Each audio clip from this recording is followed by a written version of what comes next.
It was the life many dreamed of, a waterfront mansion in Jupiter, Florida, a decades-long marriage that had survived betrayals and a seemingly unbreakable family. But behind those luxurious doors were simmering resentments, mounting secrets, and a love that had begun as a youthful fairy tale that had slowly rotted over the years. On the night of September 30, 2011, it all finally exploded. The sound of an alarm shattered the silence, followed by a series of gunshots. Soon, the house fell silent.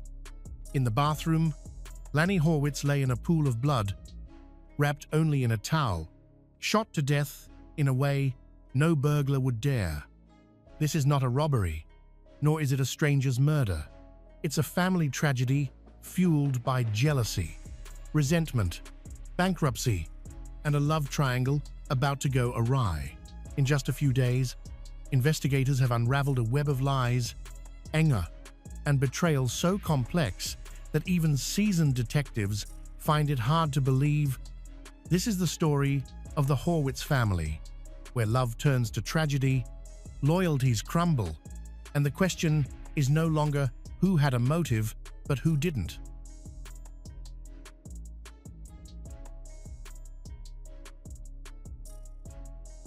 Lanny Horwitz was born in Buffalo, New York, and raised by a single parent.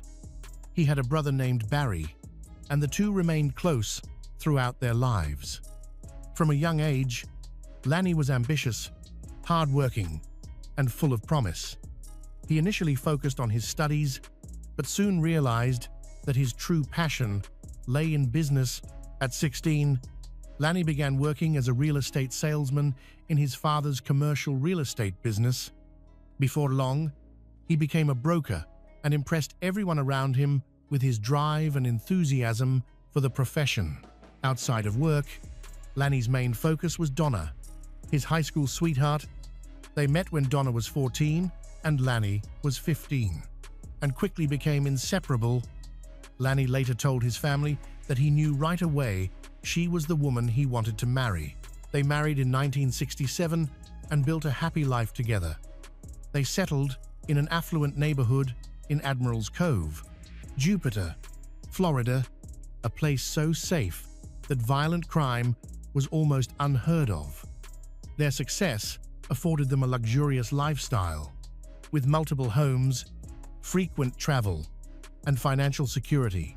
Lanny accumulated great wealth through real estate, owning sailboats, airplanes, and a collection of cars.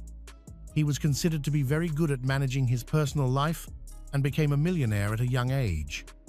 Donna never needed to work, focusing instead on their home and family.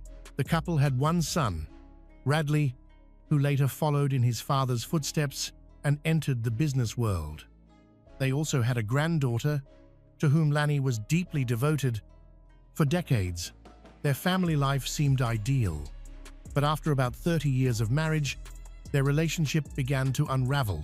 In May 2001, Donna and Lanny divorced, only to remarry a few months later in September.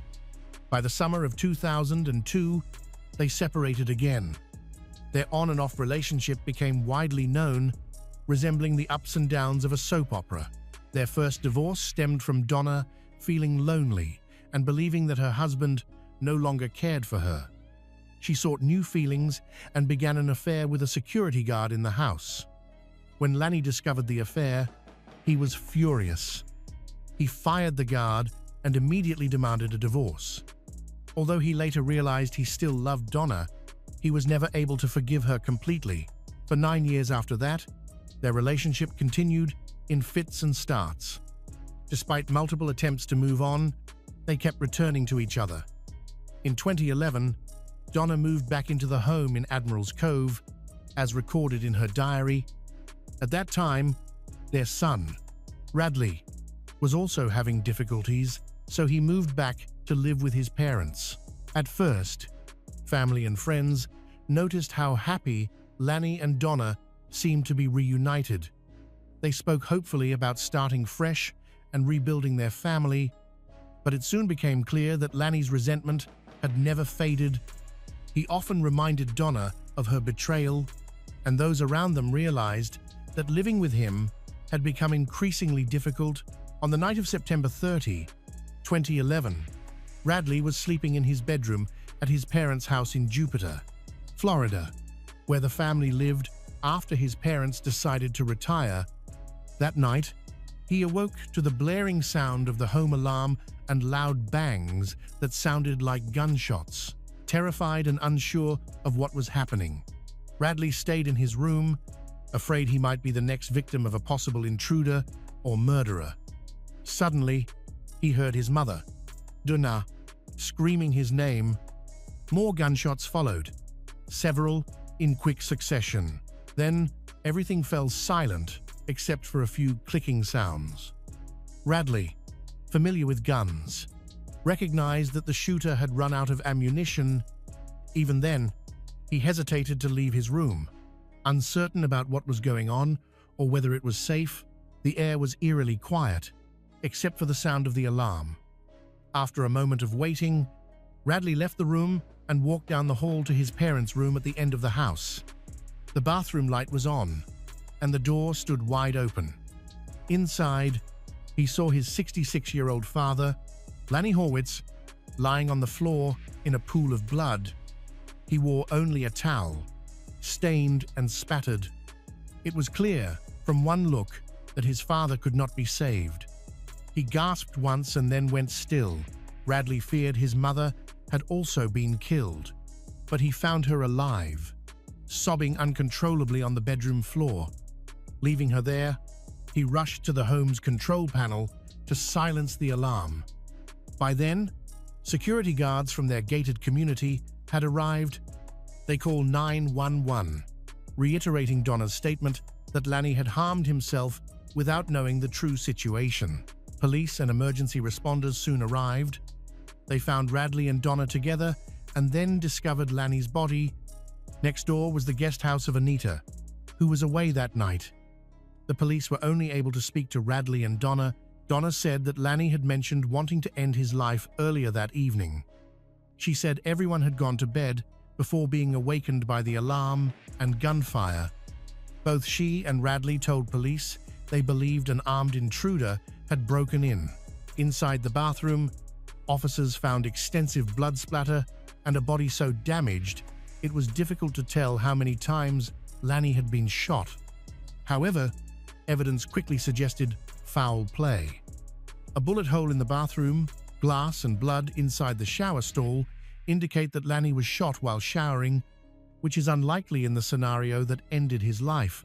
It took 10 hours for the medical examiner to complete the examination. Lanny was shot 9 times, completely incapable of ending his life. The crime was brutal.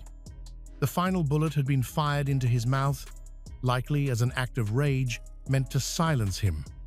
Investigators determined that the attack began while Lanny was in the shower. After being struck, he apparently opened the shower door and collapsed, where he was shot again at close range.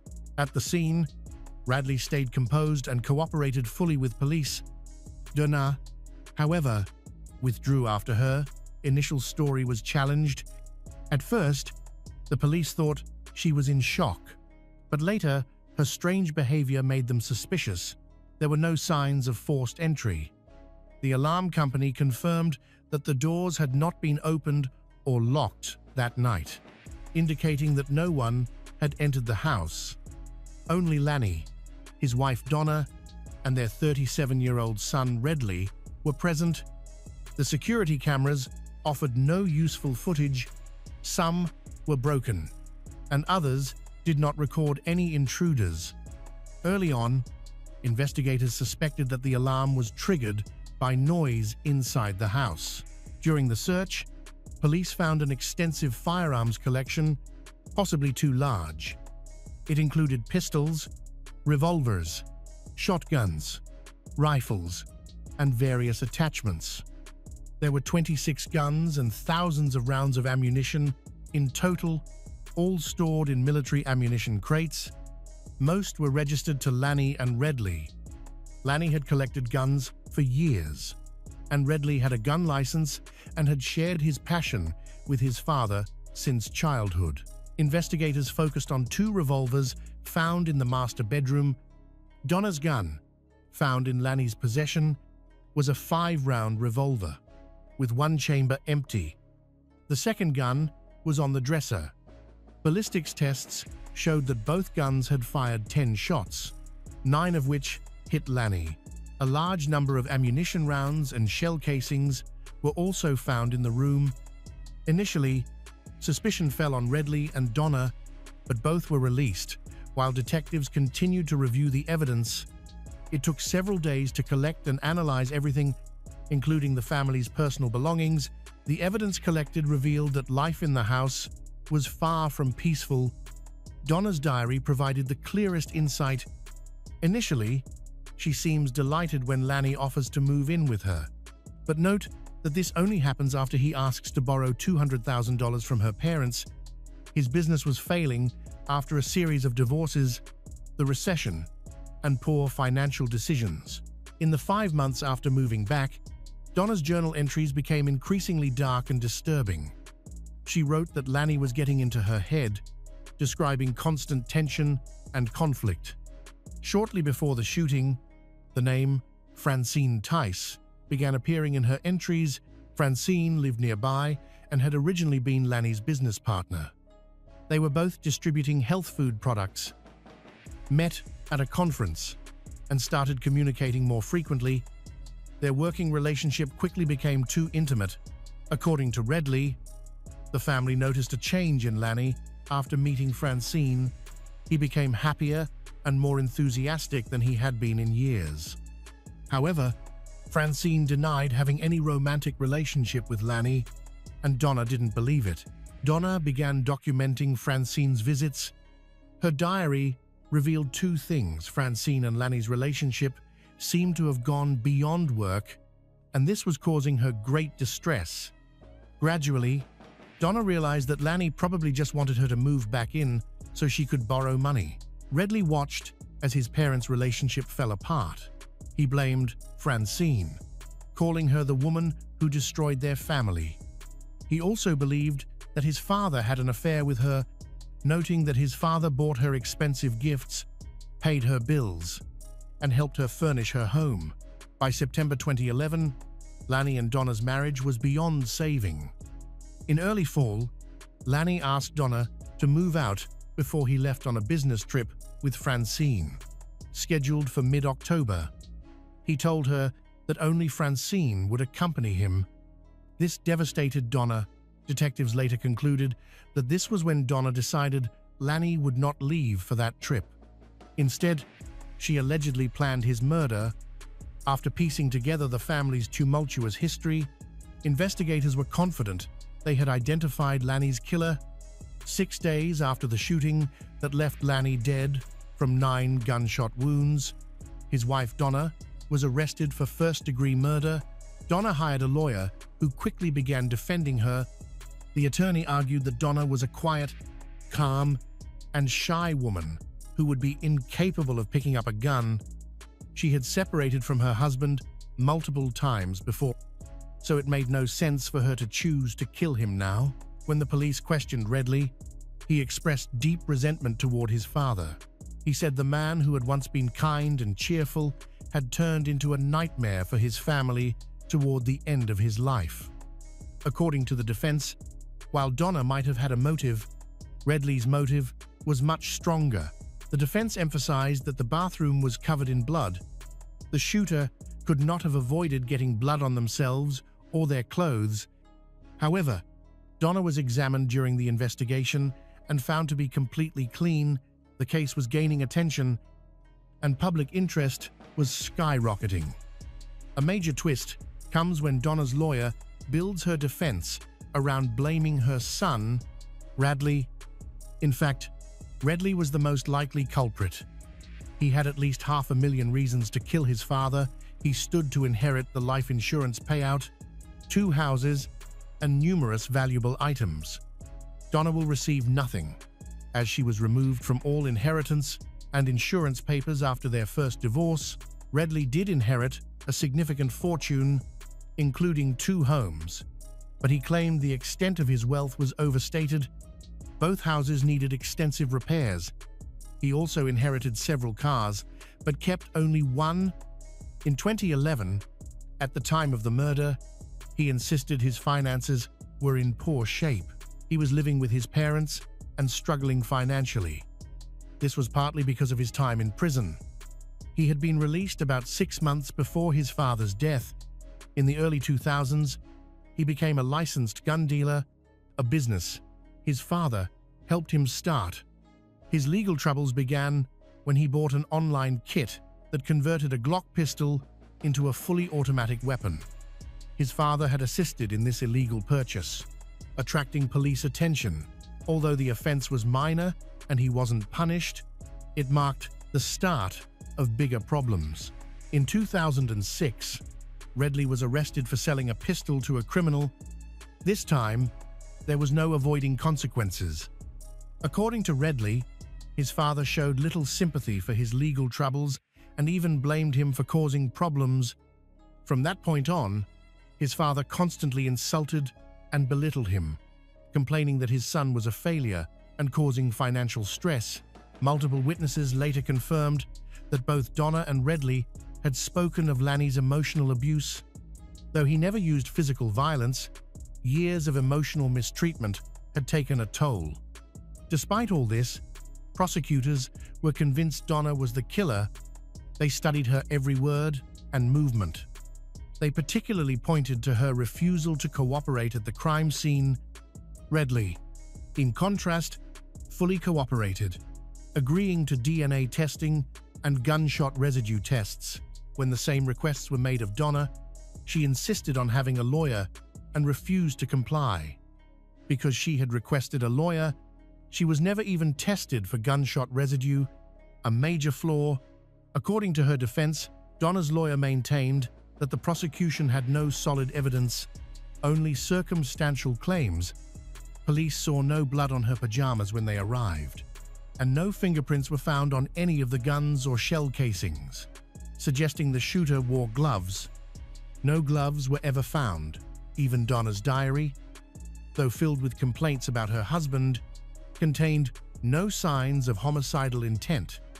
There were many unanswered questions. Donna's attorneys have argued against almost every charge, so the upcoming trial will be tense. Almost a year and a half after the murder, Donna and Redley finally faced each other in court. The media closely followed the trial, as the death of wealthy businessman Lanny Horowitz had become a national story. Many people accused Redley and Francine of helping commit the crime. The legal tactics hurt everyone, but Donna was the one who faced the most criticism, as she was believed to have covered for her son. The defense began by presenting evidence from a luminol test conducted at the Horowitz home. Traces of a glowing substance were found in the bathroom next to Redley's bedroom. The sink in that bathroom lit up under ultraviolet light. However, prosecutors pointed out that all the sinks in the house showed the same reaction. Further testing revealed that the glow was caused not by blood, but by a chemical in a specialized cleaning product used in the home. Early in the trial, the defense also introduced a theory suggesting that someone other than Redley was the killer. The defense attorney claimed the murderer was a hired hitman based on a bloodstain found on the gate of Lanny's house. The stain contained Lanny's blood as well as DNA from an unidentified person. The DNA did not match Donna, Redley, or anyone in the family or staff. Prosecutors argued the finding was meaningless, since a surface like a gate would likely contain traces from many people who had touched it. According to the prosecution, the home alarm system activated immediately after the first gunshot, which was fired through the bathroom glass. This indicated the killer was already inside the house before the shooting began. If the intruder had forced entry, the alarm would have gone off earlier. When the door or window was opened, the defense countered that the killer might have been allowed inside earlier, which could explain why some surveillance cameras were turned off. They were not meant to record anyone. The defense also claimed that a book about contract killers purchased by Radley at a gun show shortly before his father's death pointed to his guilt. However, the prosecutor argued that this theory made little sense. The murder weapon was a revolver that only Donna had. Still, the prosecution asserted that Donna's behavior after the crime suggested her involvement. For instance, unlike Radley, she ran toward the bathroom upon hearing gunfire in the middle of the night. Behavior the prosecution considered suspicious. The idea of a hired killer seemed implausible because Radley was unemployed and financially dependent on his father at the time. When investigators reviewed his finances after he received the life insurance payout, they found no evidence linking him to a paid assassin, which only supported his innocence. When Donna was called to testify and asked to accuse her son directly, she refused. Prosecutors argued that the murder was committed in passionate anger, which aligned with the theory that a furious woman might have acted impulsively after feeling betrayed by Lanny's interest in Francine. Donna fit this description. Radley claimed that his mother had been driven to despair by Francine and eventually snapped, turning to violence. Francine, however, refused to testify because the final shot had been fired into Lanny's own mouth, an act suggesting the attack was intensely personal and fueled by rage. Investigators believed a conflict had taken place before the shooting, though no witnesses could confirm it. After both sides presented their cases, the jury began deliberations. The defense felt confident as the prosecution's case relied solely on circumstantial evidence. There was no direct proof, no DNA, fingerprints, or physical evidence proving Donna's guilt beyond reasonable doubt. Nevertheless, the jury returned just 2 hours later with a unanimous verdict. Donna was guilty of first-degree murder. She was sentenced to life imprisonment without the possibility of parole. For Lanny's relatives and friends, the verdict seemed like justice and brought them relief. They believe Donna is a cold-blooded killer, although she herself continues to deny it. Donna's lawyer appealed her conviction, resulting in a new trial. This time, she was sentenced to 32 years in prison. Reporters continued to pursue the story, interviewing both Donna and her son, Radley. Despite believing his mother had tried to have him imprisoned, Radley stated that he did not want her to go to jail, insisting that she was innocent. 2 years after the tragedy, on what would have been Lanny's 68th birthday, his family and friends gathered on the beach to remember him and let go of any lingering resentment. The case resurfaced in the media, and journalists once again spoke with Radley, who said he had forgiven his mother. Radley explained that he thought about her every day and had visited her several times in prison. Donna Horwitz remains incarcerated at the Lowell County Jail in Florida and is scheduled to be released in 2043. After Lanny Horwitz's murder, his son, Radley, received a $500,000 life insurance policy, $200,000 of which was set aside for Donna. However, Radley disagreed and filed a lawsuit, asking for a portion of her insurance money. Eventually, Donna agreed to give him $90,000, and they made a pact never to speak negatively about each other in public. June 22, 1980 was a Sunday. Early that morning, 25 years old, Stephanie Malin returned home at around 4 a.m. after finishing her shift as a waitress at a restaurant. Before going home, she stopped by a colleague's house, so by the time she got back, she was very exhausted. Everyone in the house was asleep. As she walked through the first floor, Stephanie noticed her 14-year-old cousin, Suzanne Bombardier, wasn't there. Suzanne usually waited on the living room sofa to greet her, but she assumed the girl must be elsewhere in the house. Despite calling Suzanne's name several times, she got no response. While the situation seemed odd, Stephanie wasn't alarmed. It was too early to search the house thoroughly, and she didn't want to wake her daughters, aged 5 and 6, who were sleeping in their room the night before. June 21st, Stephanie had asked Suzanne to babysit her girls. Suzanne loved spending time with the children and was excited to help. Known for being a responsible and kind teenager with excellent grades and big dreams for the future, Suzanne had eagerly accepted the task. Stephanie assumed Suzanne had fallen asleep in the children's room after putting them to bed. Feeling tired herself, Stephanie also went to bed without checking further.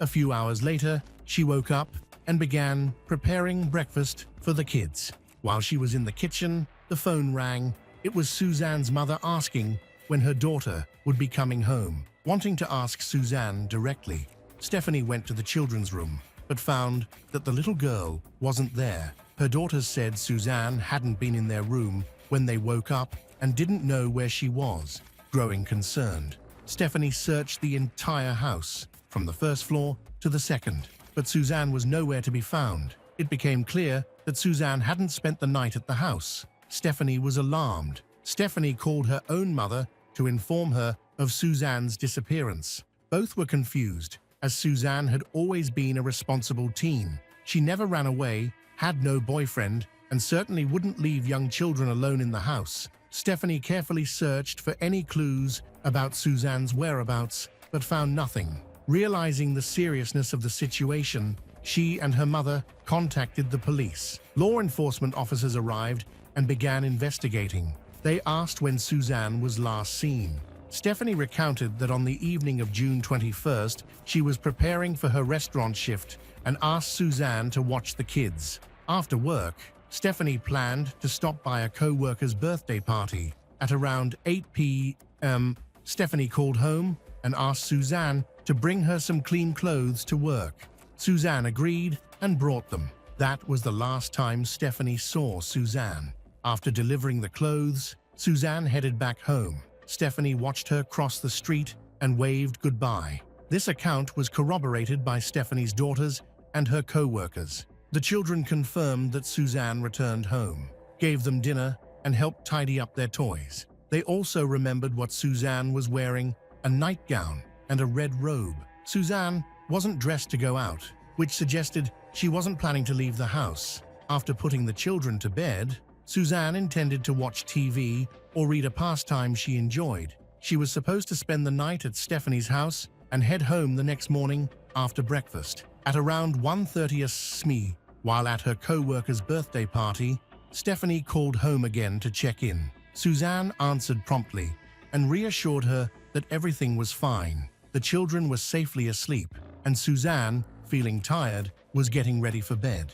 This phone call was the last confirmed contact anyone had with Suzanne. Using eyewitness accounts, investigators pieced together a rough timeline of the incident. Suzanne disappeared within a 2-hour window between 1:30 a.m., when Stephanie last called home, and 4 a.m., when Stephanie returned home and realized Suzanne was missing. The police initially suggested she might have run away, but her mother and sister rejected this possibility. Suzanne was calm, mild-mannered, and had no history of conflict with her family or aggressive behavior. Her teenage years were uneventful, and there was no reason to believe she would have left voluntarily. Moreover, her belongings, including her bag, clothes, and shoes, were left behind. It was highly unlikely that she would have run away wearing just a robe and slippers. The possibility of a kidnapping was considered.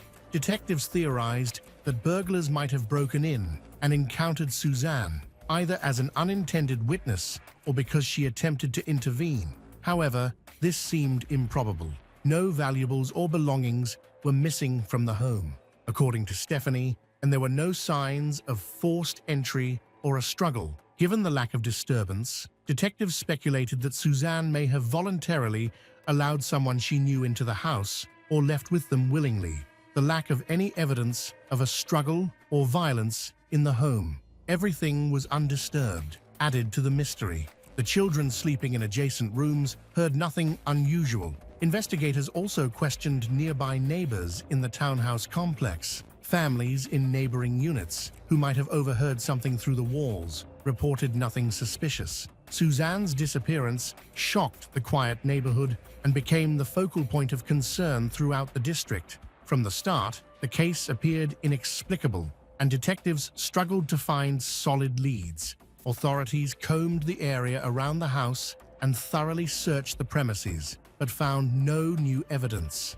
Neighbors and Suzanne's school community were interviewed, but no one had valuable information. Residents hadn't seen any unusual people or vehicles in the area. That Sunday evening had been an ordinary night, and given the time period, CCTV cameras were not yet common. The lack of surveillance made it harder for detectives to progress, and the investigation hit a dead end. Desperate for leads, police appealed to the public for any information. They received tips from several witnesses, but none panned out. 5 days after Suzanne's disappearance, there were still no breakthroughs or new evidence. Detectives began to suspect the worst, that Suzanne may have been killed, though her family refused to accept this possibility and clung to hope that she would be found alive. In the meantime, Suzanne's family worked tirelessly to spread awareness of her disappearance. They plastered the streets with flyers and distributed them widely.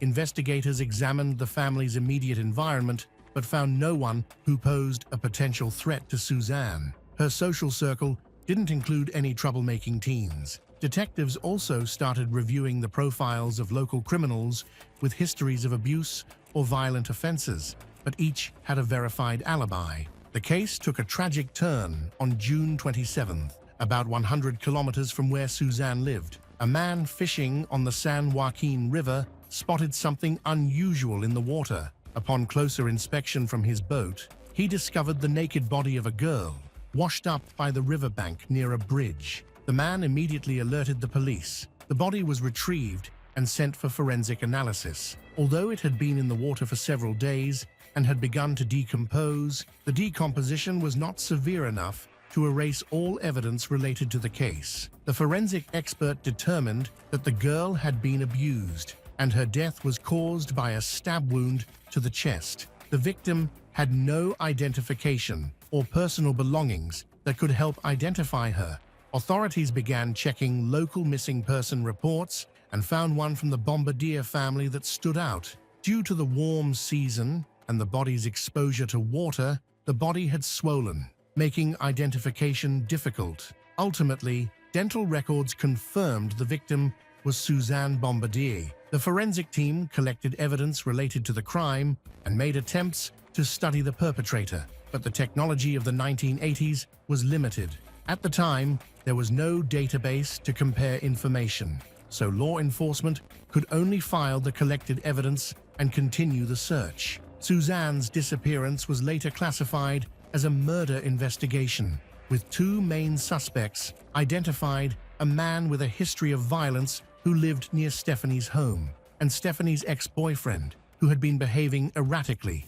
Before Suzanne disappeared, he had begged Stephanie for a second chance, but left shortly after being rejected. There were no other suspicious individuals within Suzanne's circle who might have had access to her. Detectives carefully investigated both suspects, but found no solid evidence, no witnesses, fingerprints, or anything to directly link them to the crime. Eventually, the leads were dropped, and efforts to find the killer failed. The case materials were archived, leaving Suzanne's murder unsolved for years. 14-year-old Suzanne Bombardier was buried in Lafayette, leaving her family devastated. The tragedy deeply affected her mother, who fainted upon learning her daughter's body had been found.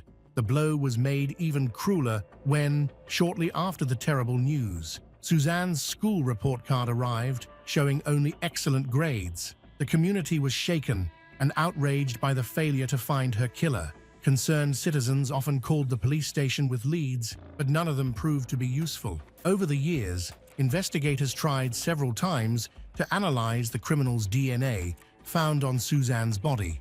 In the 1990s, despite progress in building DNA databases, poor sample quality and limited technology hampered the process. By the 2000s, the case had faded from public memory, remembered only by Suzanne's family and community elders determined to see justice served. In 2014, local journalist Jennifer Kathleen Gibbons learned about the case and was shocked that the killer had never been caught and might still be free. She located Suzanne's grave and started blogging about the crime, speaking in depth with Suzanne's family, residents, and retired detectives. Her regular posts reignited public interest in the case, sparking questions about why the killer remained unpunished. Although the police have not given up on the case, Jennifer's posts have increased public pressure, prompting the police to step up their investigation to find answers. In 2015, a newly formed cold case task force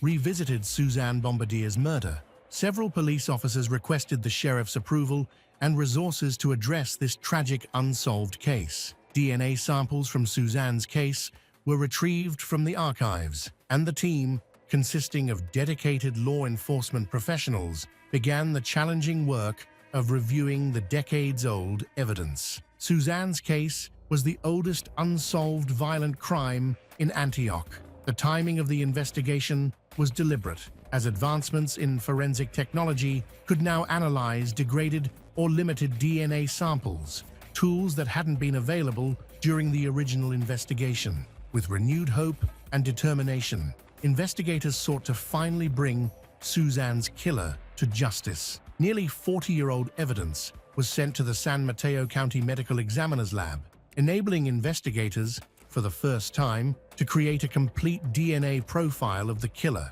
Previous efforts had failed due to inadequate technology, but this time was different. In early 2017, armed with the DNA profile, investigators compared it to a database of registered criminals. To their surprise, the results pointed to Mitchell Lynn Bacon, a major breakthrough in the case. Initially skeptical, detectives conducted additional tests, cross-checking the profile with the FBI DNA database. The results confirmed a match. Mitchell Lynn Bacon, born on March 21, 1954, in a small town near Racine, California. He had lived in Antioch, where he crossed paths with Stephanie and Suzanne. He had long been a suspect in Suzanne's murder, but a lack of evidence had prevented charges until now. In 1973, Mitchell had been convicted of multiple crimes, including assault, and sentenced to 5 years in prison. Though the charges could have warranted life imprisonment,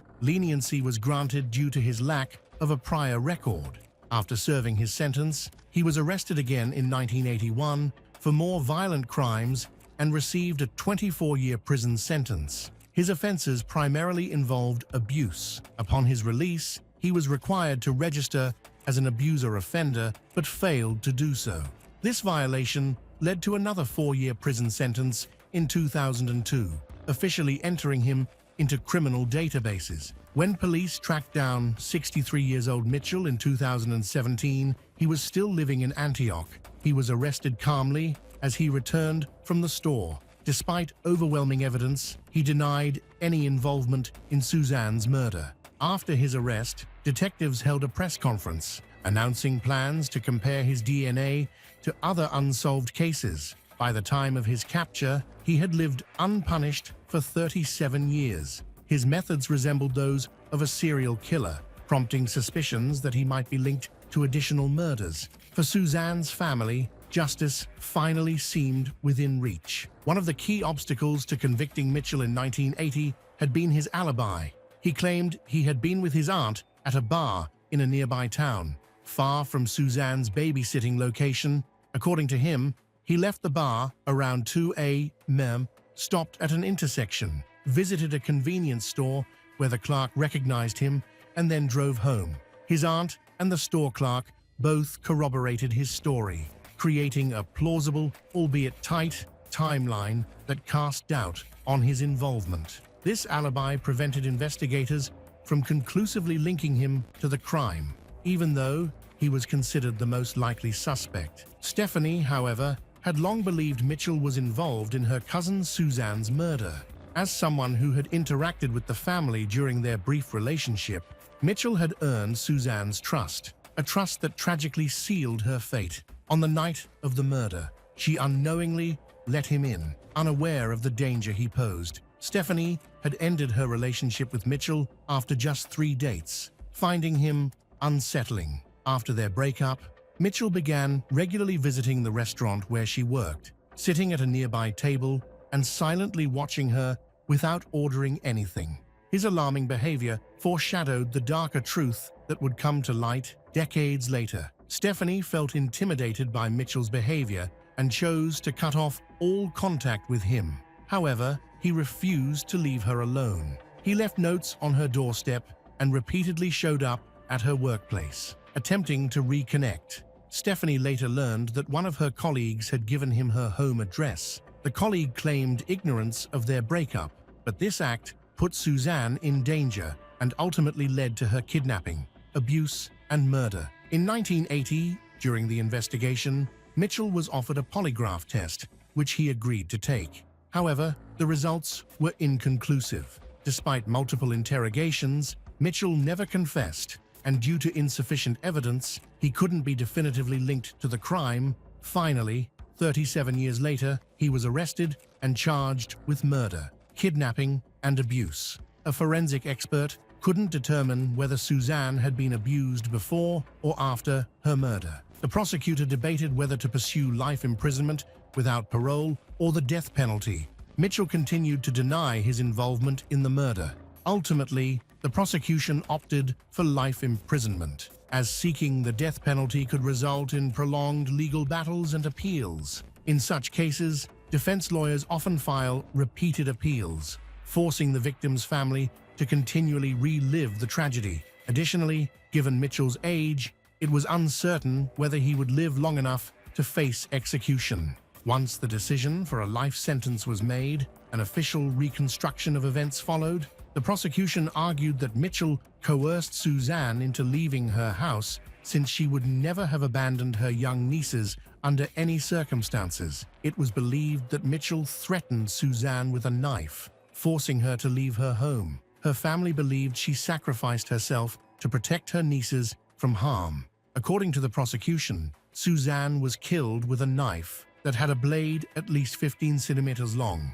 The blade was sharp enough to pierce her heart with a single fatal strike, causing near-instant death. The prosecution also contended that Mitchell used the same knife to threaten her during the abduction. After committing the crime, he disposed of Suzanne's body. It is believed that Mitchell took Suzanne to a remote location, where he abused her and then killed her with immense force, nearly piercing her body completely. The prosecution argued that Mitchell abused her again after her death. The defense took an unusual approach. They argued, citing a state law that imposes a lighter sentence for abuse of a corpse, that the abuse occurred after Suzanne was dead, and that Mitchell was not involved in her kidnapping or murder. Instead, they claimed he found Suzanne's lifeless body and took advantage of the situation.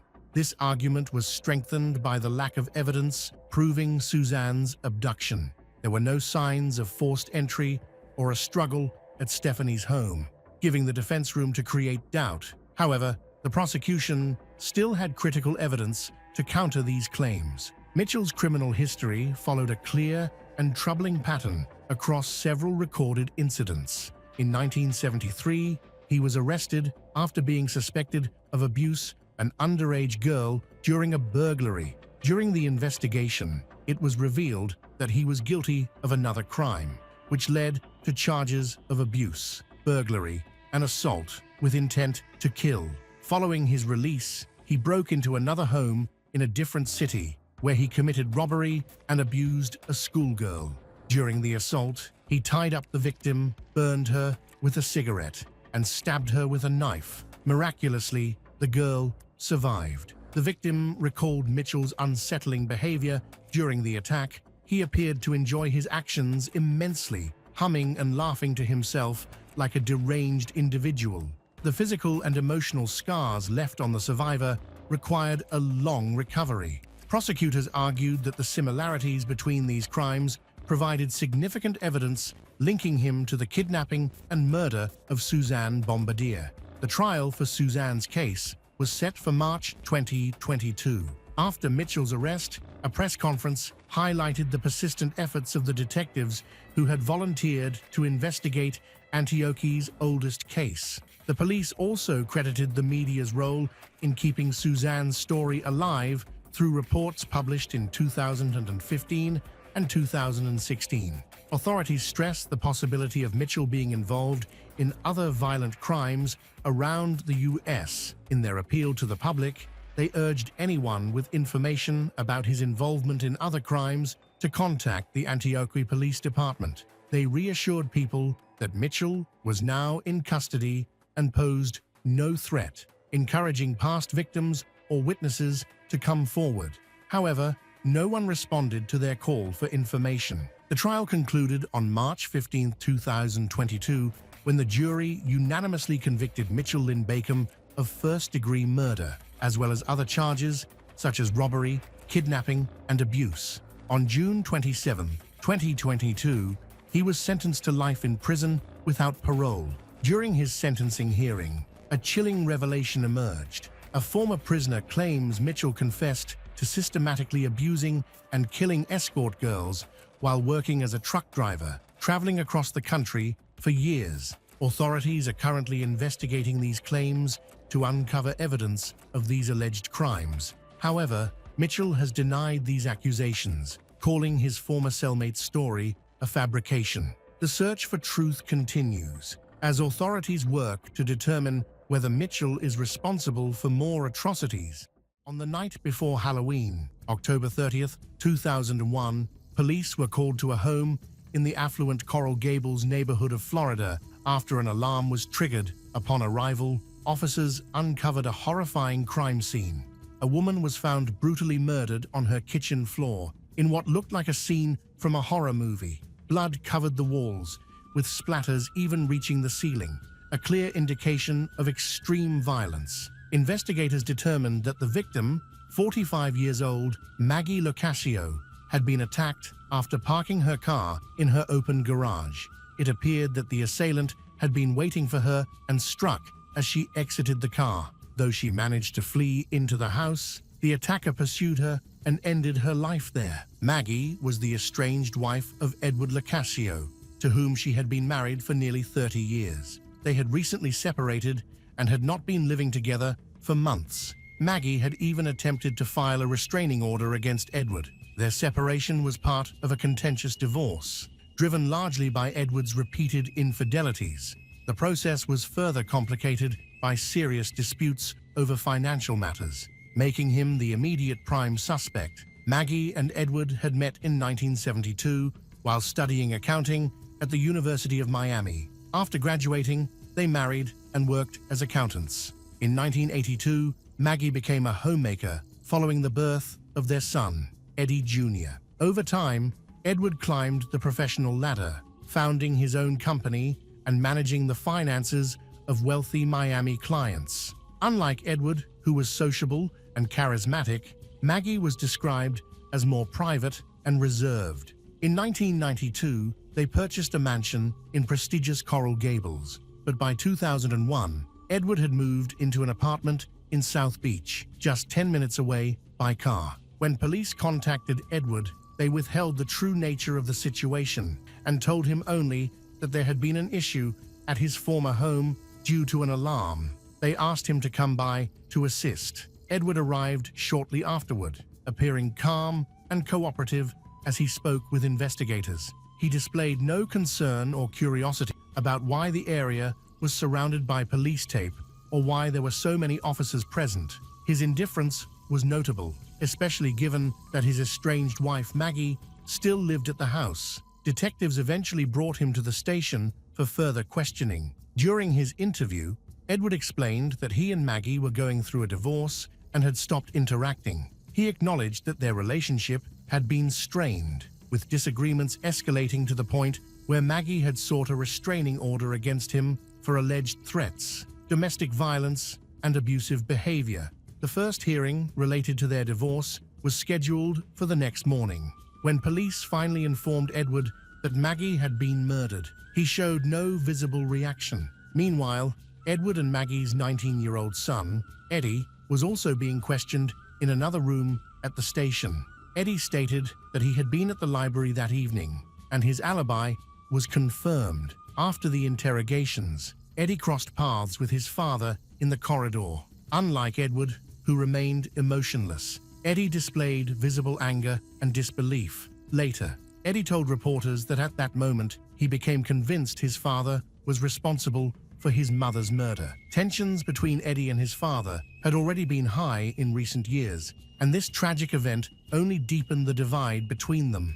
Eddie openly despised his father, viewing him as a personification of the worst human traits. Despite Eddie's doubts, Edward claimed he had spent the day playing golf and was in his apartment on South Beach, several kilometers from the crime scene. At the time of the alleged murder, CCTV footage from his apartment confirmed his alibi, proving he couldn't have been the killer. Even though Edward was quickly ruled out as the perpetrator, the police remained suspicious of him.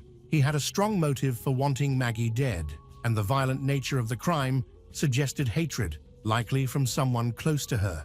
Investigators considered the possibility that he might have hired someone to carry out the murder. While reviewing the details of the case, a detective recalled seeing a white pickup truck making an illegal maneuver near Maggie's house on the night of the murder. Although he had wanted to stop the driver, he was responding to an emergency call at Maggie's residence. Now, he suspected the truck's driver might have been fleeing the crime scene. When asked if he knew anyone who owned a white pickup truck, Edward denied it. The investigation intensified, and the next day, a local resident contacted authorities about a small sports bag found in the bushes between his property and Maggie's house. The bag turned out to be crucial evidence. Inside were a blood-stained knife, bloody clothing, and Maggie's stolen credit cards. The bag was sent to a crime lab for analysis, where investigators hoped to find DNA, fibers, or fingerprints to identify the killer. 2 days after Maggie's death, Edward reported a break-in at his office. Police found no evidence of theft, but the office was in disarray, with documents scattered on the floor, taking advantage of the situation. Detectives interviewed Edward's employees about him and his family. A worker revealed that Edward's brother, Michael Lacasio, owned a white pickup truck, the same type of vehicle spotted near the crime scene. This revelation marked a turning point in the investigation. Michael, who lived in Charlotte, North Carolina, was quickly located by police. His truck immediately attracted attention because the seats had just been upholstered.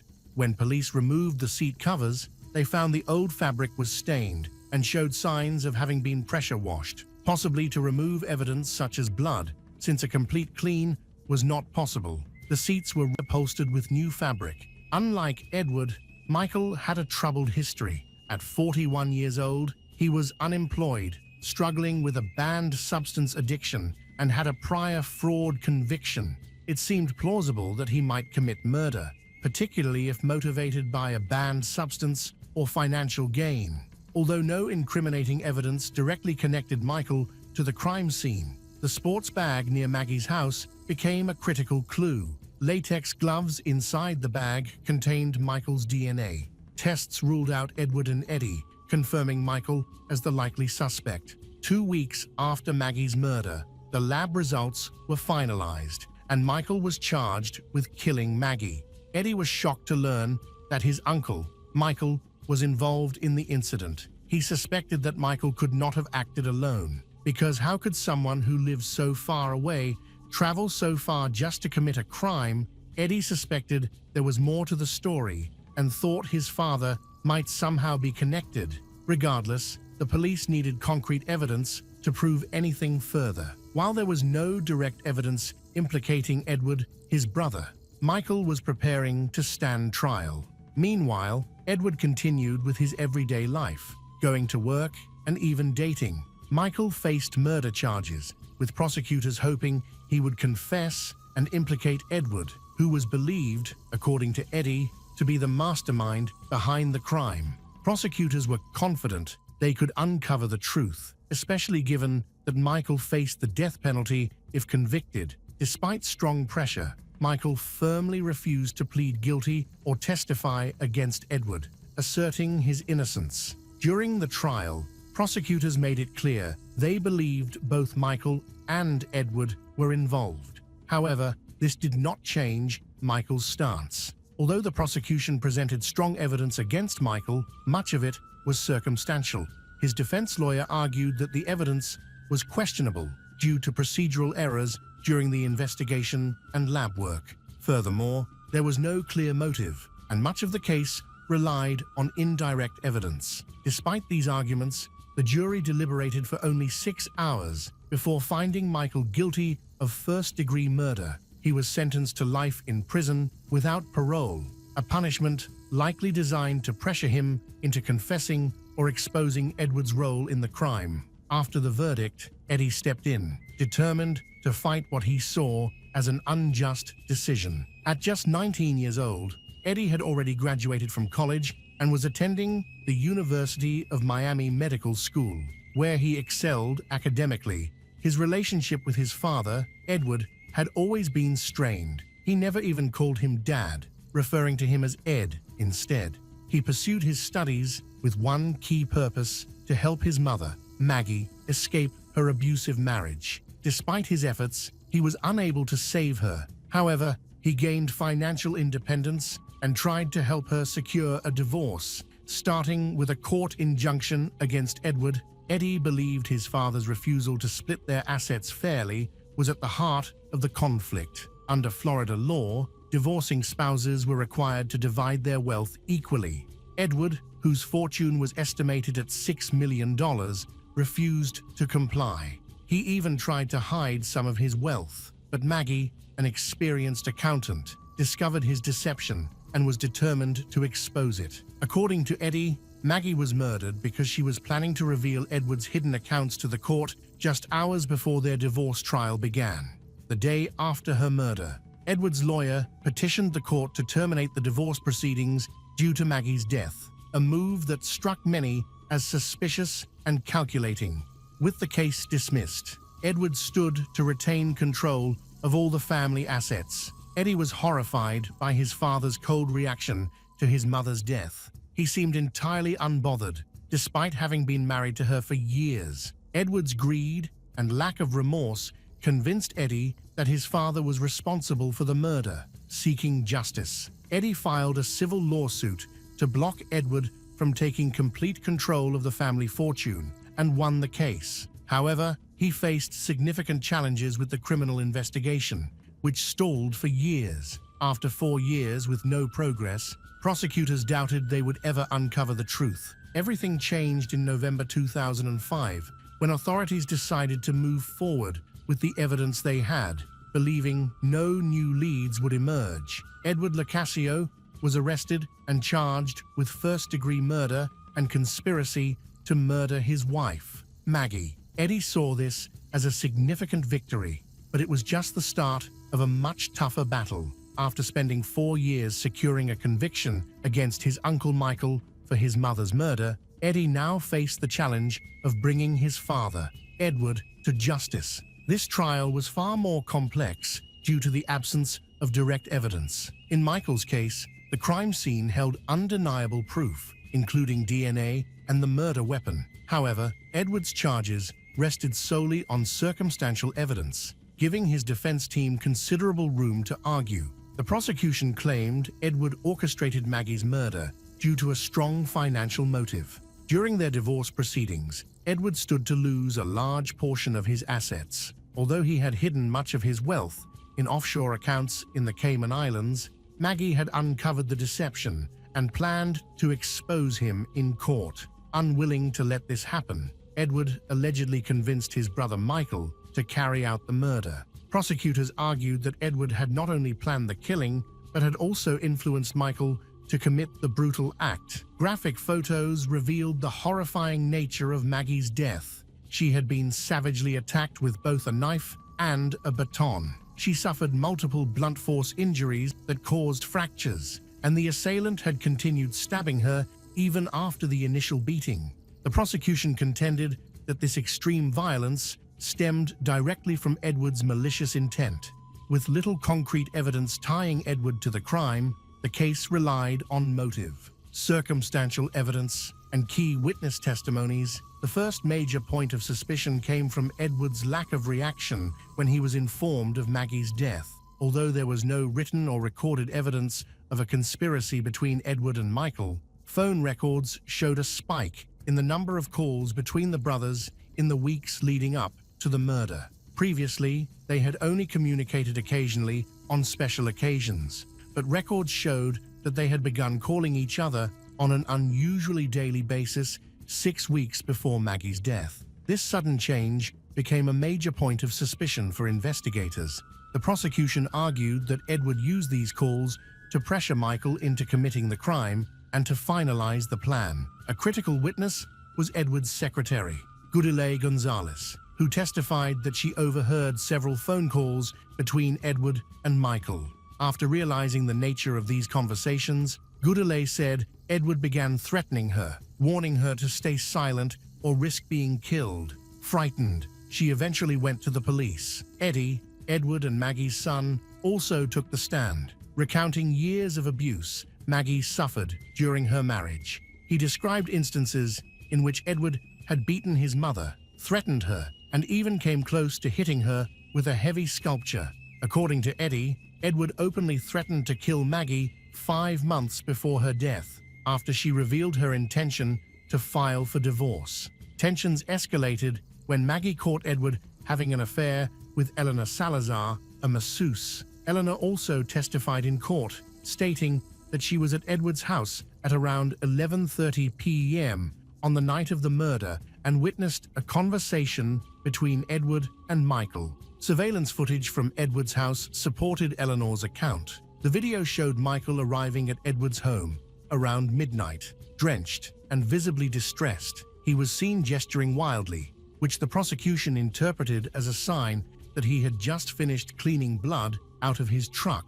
Eleanor further testified that Edward later threatened her, warning that she would suffer a fate worse than Maggie's if she went to the authorities. Surveillance footage partially verified Edward's whereabouts that night, while bolstering Eleanor's credibility. Financial records also uncovered Edward's multi-million-dollar offshore accounts, which he had concealed during the divorce to limit what Maggie could claim. This financial evidence reinforced the prosecution's claim about Edward's motive, emphasizing that Maggie's knowledge of his hidden assets posed a serious threat to him. Edward's behavior after the murder raised serious concerns. He quickly moved on with his life, even starting a new relationship.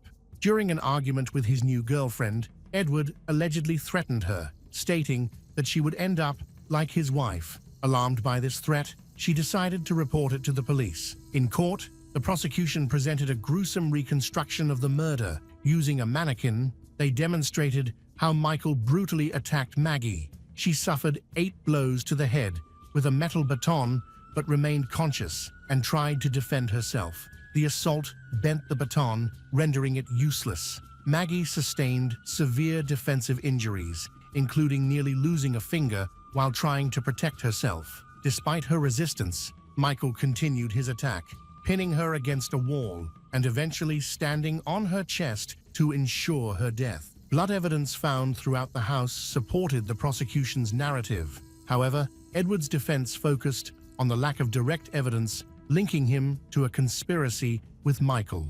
There were no written or recorded agreements or explicit discussions about the crime. However, the prosecution asserted that Edward had a clear motive, suspicious behavior, and personality, and called on the jury to consider the circumstantial evidence and witness testimony. Following the murder, no money was transferred to Michael, and Edward did not provide him with any support while he was in prison. Michael appeared to gain nothing from the crime and had no clear motive to kill Maggie. Initially, investigators speculated that the killer might have had a secret relationship with Maggie, but there was no evidence to confirm this, as they had no prior contact. Edward's lawyer argued that the attack was random, possibly driven by Michael's mental state or substance abuse. In contrast, the prosecution maintained that Edward had strong motives to want his wife gone. Adding to the complexity, Edward's defense painted him as a kind and loving husband and father. They presented photos of a happy family life and called witnesses to attest to his character. The defense also attempted to shift the narrative by suggesting that Eddie, Edward's own son, may have had a financial motive to target his father in order to inherit the family's wealth. The most damaging testimony came from Edward's secretary, Gudile. She testified that Edward had threatened her and stated that Michael would kill Maggie. The defense countered by arguing that Goodelai's story had changed multiple times, which weakened her credibility. The prosecution explained her inconsistencies as stemming from her discomfort with Edward's explicit and obscene language, which she rephrased for the jury. Nevertheless, her changing story raised questions about her reliability. Further complicating the situation, the defense pointed out that Goodelai was in a long-term romantic relationship with the lead detective on the case, which raised ethical concerns. By the time of Edward's trial, she had been living with the detective for over a year. The defense argued that this relationship undermined her testimony, suggesting that her involvement was part of a deliberate effort to bias the case against Edward. Another key point presented by the prosecution was the 39 phone calls exchanged between Edward and Michael over the course of 6 weeks. Previously, the brothers had little to no contact, often going years without speaking. The content of these calls remains unknown. The defense argued that the calls were innocent, suggesting that the brothers had simply grown closer during Edward's divorce proceedings. However, the dramatic increase in communication heightened the suspicion surrounding Edward's involvement. The argument that Edward had a financial motive for murder was dismissed. Even if he had lost half of his assets in a divorce, he would still have remained a millionaire, making it illogical for him to take such a drastic action. The defense also claimed that Michael, due to his struggles with addiction and mental health issues, might have committed the crime without having a clear motive. They suggested Michael could have misinterpreted Edward's frustration over the divorce and acted impulsively against Maggie. Furthermore, the defense argued that Michael's unstable nature would have made it unlikely for him to remain silent and not implicate Edward, especially when facing the death penalty. After both sides presented their cases, the jury deliberated for several days. The case was challenging, as it relied primarily on circumstantial evidence. Initially, the jury debated Edward's and Michael's motives, but eventually focused on Edward's potential financial incentives and Michael's apparent lack of motive. On the third day of deliberations, the jury reached a verdict. Edward Locascio was found guilty of first-degree murder. His son, Eddie, and his grandmother were present at the sentencing.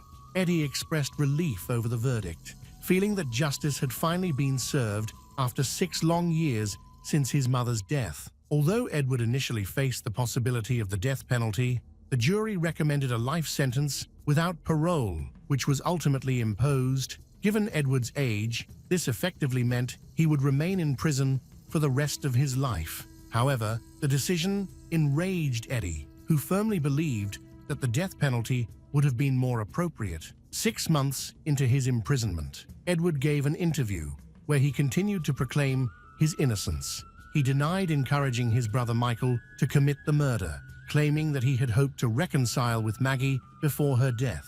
He insisted he never believed Michael was capable of such a brutal crime and alleged that both he and Michael had been framed. Michael also maintained his innocence and never confessed. Nevertheless, DNA evidence confirmed his involvement, and the timing of the murder, just before a contentious divorce hearing, was difficult to dismiss as mere coincidence. During the interview, Edward suggested that his son, Eddie, may have orchestrated the crime.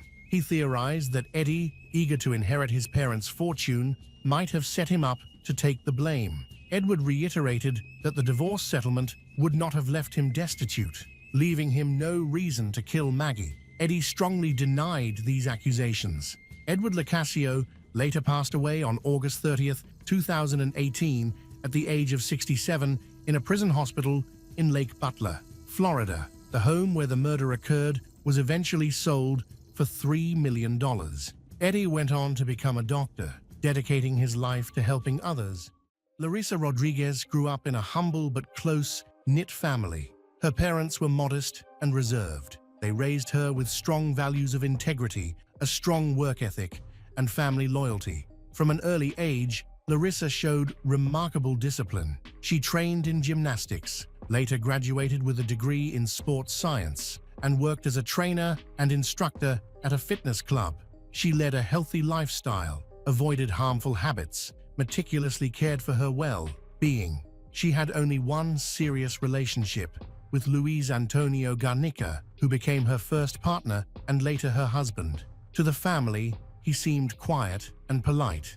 Larissa believed in the ideal of a strong family, and despite strains in their relationship, she remained committed to preserving the marriage. Luis came from a well-off background. His father had served as mayor of Pontal, and Luis himself was trained in medicine. But behind that veneer of success, he was self-centered and calculating.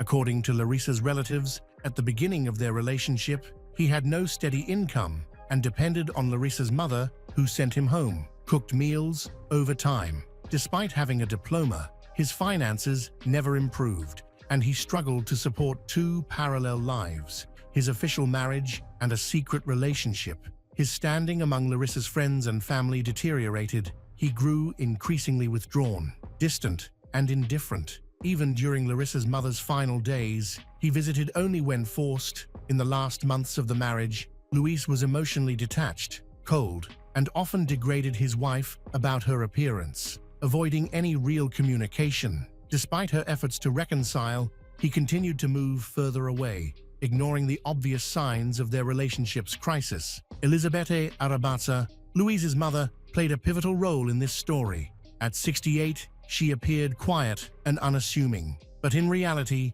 she was a manipulator with a troubling history. Her former husband and her daughter claimed she had a gambling problem and was deeply in debt. There were suspicions surrounding her involvement in the mysterious death of a relative connected through financial dealings. She often asked acquaintances for money and was suspected of selling others' jewelry. Her behavior within the Garnica family drew mixed opinions. With Larissa, she maintained the image of a caring mother-in-law, yet she regularly shared confidential information with her son and withheld crucial details from her daughter-in-law. Over time, it became clear she had played a decisive role in tearing the family apart and setting the stage for the tragic events that followed. These three figures, Larissa, Luis, and Elizabeth, became the central players in a chain of events whose outcomes were irreversible. In the spring of 2025, tensions between Larissa and Luis escalated dramatically. Their conflicts had become a regular occurrence, and any remaining trust was shattered. Luis's behavior grew increasingly distant. He often claimed to be working late or on call, but in reality, he was frequently meeting with another woman named Leticia. Larissa didn't know the woman's name at first, but she began to suspect he was seeing someone else, especially after noticing odd changes in his routine and his frequent irritation for no clear reason. Her suspicions were confirmed after she discreetly followed him one evening in mid-March. Larissa spotted Luis heading toward Letitia's house on a night he claimed to be working an overnight shift. Not long after that, she found personal items in his car, along with a medical-grade anesthetic, which clearly indicated a secretive relationship. She confided in Elizabeth, her mother-in-law, hoping for understanding. Instead, Elizabeth quickly told Luis about the confrontation and criticized Larissa for spying on him. Rather than receiving comfort, Larissa was told that being unfaithful is just something men do. Larissa didn't act on impulse. Despite her personal disappointment, she still tried to preserve her family. According to her father, she wanted to have a calm conversation with Luis and find a peaceful resolution. Over the next few days, she spoke privately with close friends about the possibility of divorce, but asked them not to get involved. Meanwhile, a friend offered her temporary use of an unoccupied apartment to help her take a step back and think things through. On March 15, 2025, Larissa tells Luis of her decision to end the marriage. She also confirmed her intentions to a trusted friend. Her goal was to reduce tension and prepare for a respectful separation. The following day, March 16th, Elizabeth Arabaza began researching highly toxic substances online. That same day, she offered Larissa homemade soup. Larissa, unaware of any danger, accepted the meal. Within hours, she began experiencing severe gastrointestinal symptoms, including cramps and nausea. Despite feeling unwell, Larissa assumed the discomfort was caused by stress or possibly spoiled food. On March 18th, Larissa once again opened up to a close friend, expressing how drained she felt physically and emotionally. She said her energy was slipping away and shared her concern that Louise continued to avoid any meaningful conversation. At the same time, Elizabeth, his mother, became unusually attentive, bringing food, initiating frequent visits, and insisting on helping Larissa, despite previously criticizing her for wanting to leave the marriage. By March 19th, Larissa confided in a relative about her worsening condition. She described sudden chills, weakness, abdominal pain, and an overwhelming sense of dread. She noted that she had never experienced anything like it before, and that the symptoms had persisted for several days. That message would become one of the last times she discussed her health. On March 20th, Larissa told her father she no longer saw a future in the marriage. Though she was still hoping to avoid a public fallout, she wanted the divorce to be amicable, if possible. That day, Elizabeth seemed calm but continued bringing over food. Larissa, although feeling unwell, didn't yet suspect a link between the meals and her condition. She assumed her health issues stemmed from emotional stress. Then came March 21st. Elizabeth arrived again with homemade soup. Larissa's condition took a drastic turn for the worse. By late that evening, she stopped responding to calls and messages. A few hours later, the devastating news came. She had passed away.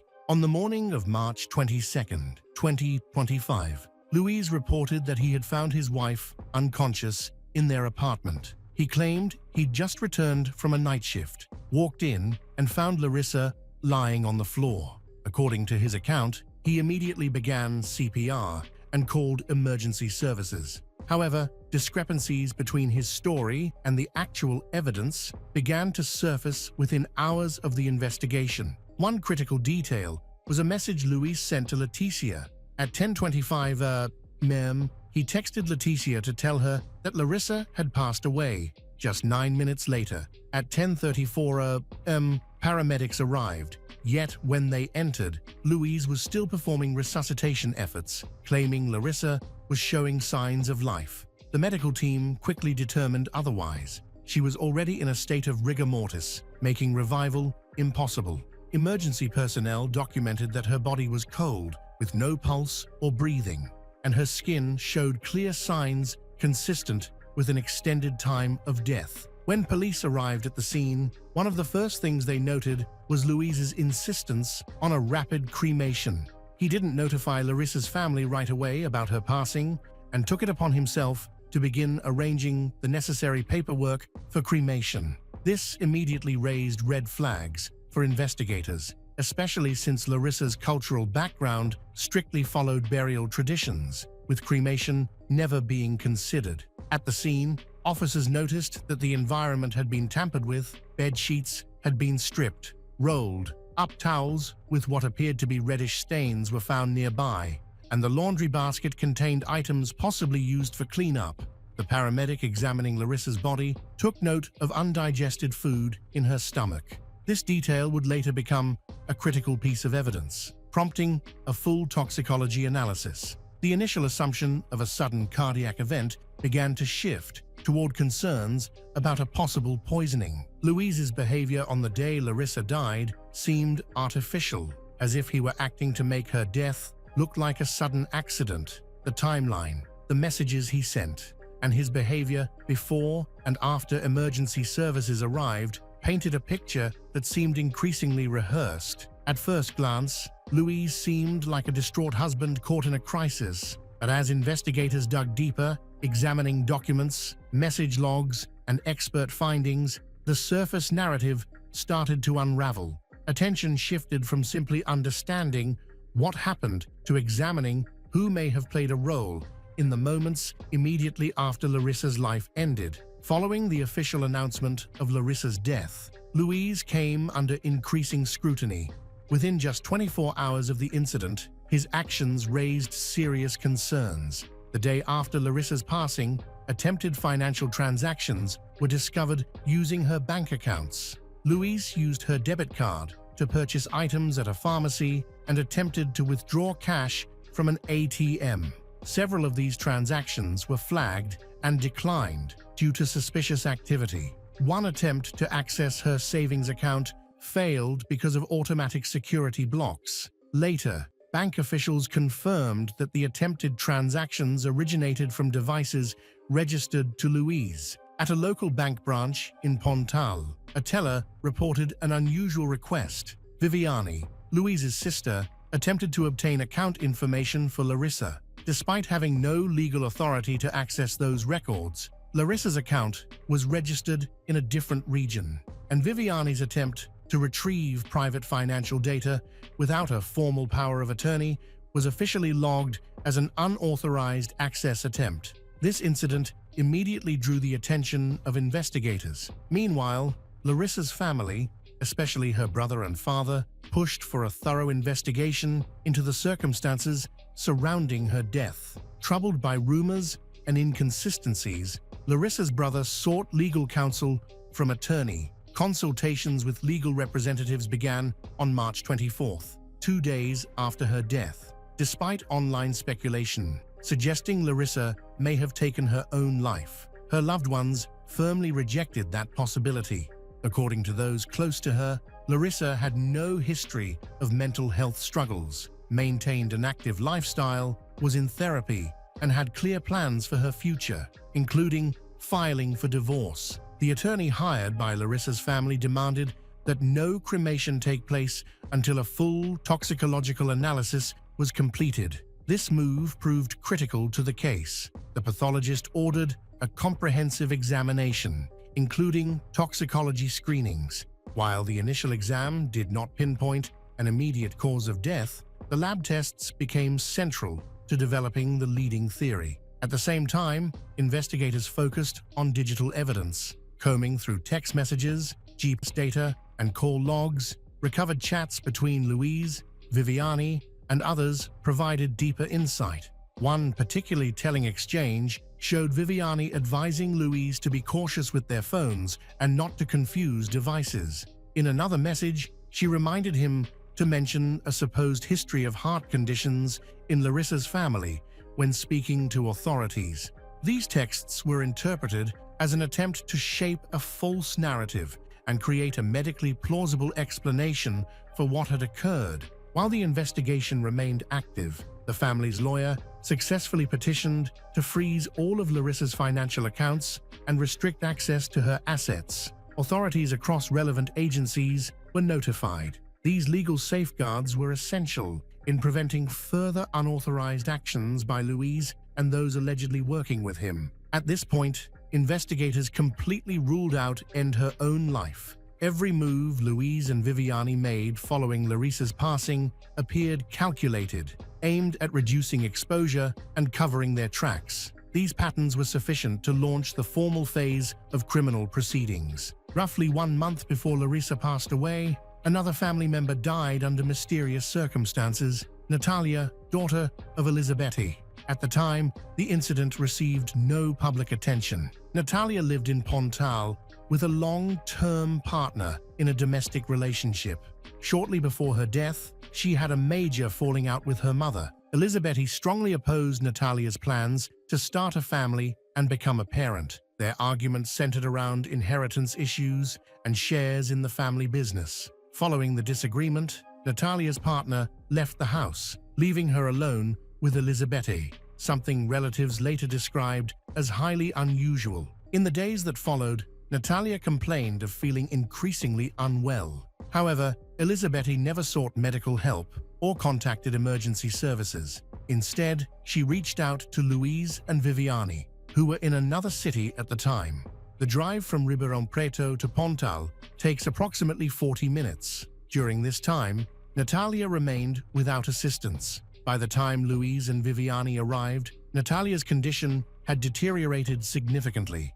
She was later taken to a hospital where she died. Eyewitnesses claimed that despite his medical training, Louise didn't advocate for emergency care and seemed more focused on when the death certificate would be issued. This detail was documented and became the subject of further investigation. Initially, Natalia's death was classified as natural, but as Larissa's case unfolded, new findings began to cast serious doubt on that conclusion. One red flag was the unexplained death of Natalia's dog. 2 weeks before the tragedy, relatives reported that the dog had no known health issues. Authorities approved the exhumation of the pet for toxicology testing based on the theory that poison might have been tested on the animal. Natalia's father, Antonio, revealed during questioning that Elizabeth was facing serious financial problems. He stated Elizabeth had debts exceeding 300,000 reais, some of which were linked to gambling. Natalia held a 16% share in the family business, which, because she had no dependent children, passed directly to her mother upon her death. Antonio also testified that not long before she passed, Natalia had mentioned receiving threats from her mother regarding her personal life. Elizabeth's alleged efforts to secure full control over those assets led to major tensions with her ex-husband. Further disturbing details emerged about Elizabeth's past. Years earlier, a friend recalled a strange episode. After having tea with Elizabeth, she experienced sharp abdominal pain, followed by unconsciousness. Emergency care saved her, and doctors later suspected a toxic substance had been involved. However, that case was never formally investigated.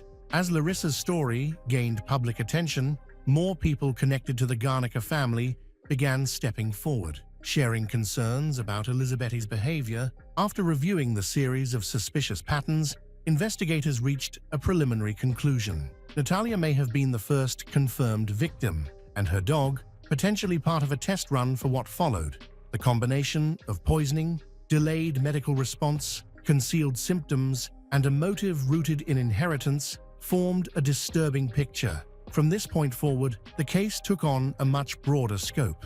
A deeper analysis of these incidents revealed a consistent pattern in Elizabeth's financial behavior. She repeatedly sought new sources of income, pressured those close to her, and manipulated legal access to property and assets. After Natalia and Larissa passed, these tactics intensified in the context of mounting debts and financial instability. Her motives became a central focus of the investigation. Amid the dual investigations into the deaths of Larissa and Natalia, law enforcement began uncovering information that hinted at additional potentially criminal episodes linked to Elizabeth Arabata. The case involved a woman who had been friendly with Elizabeth.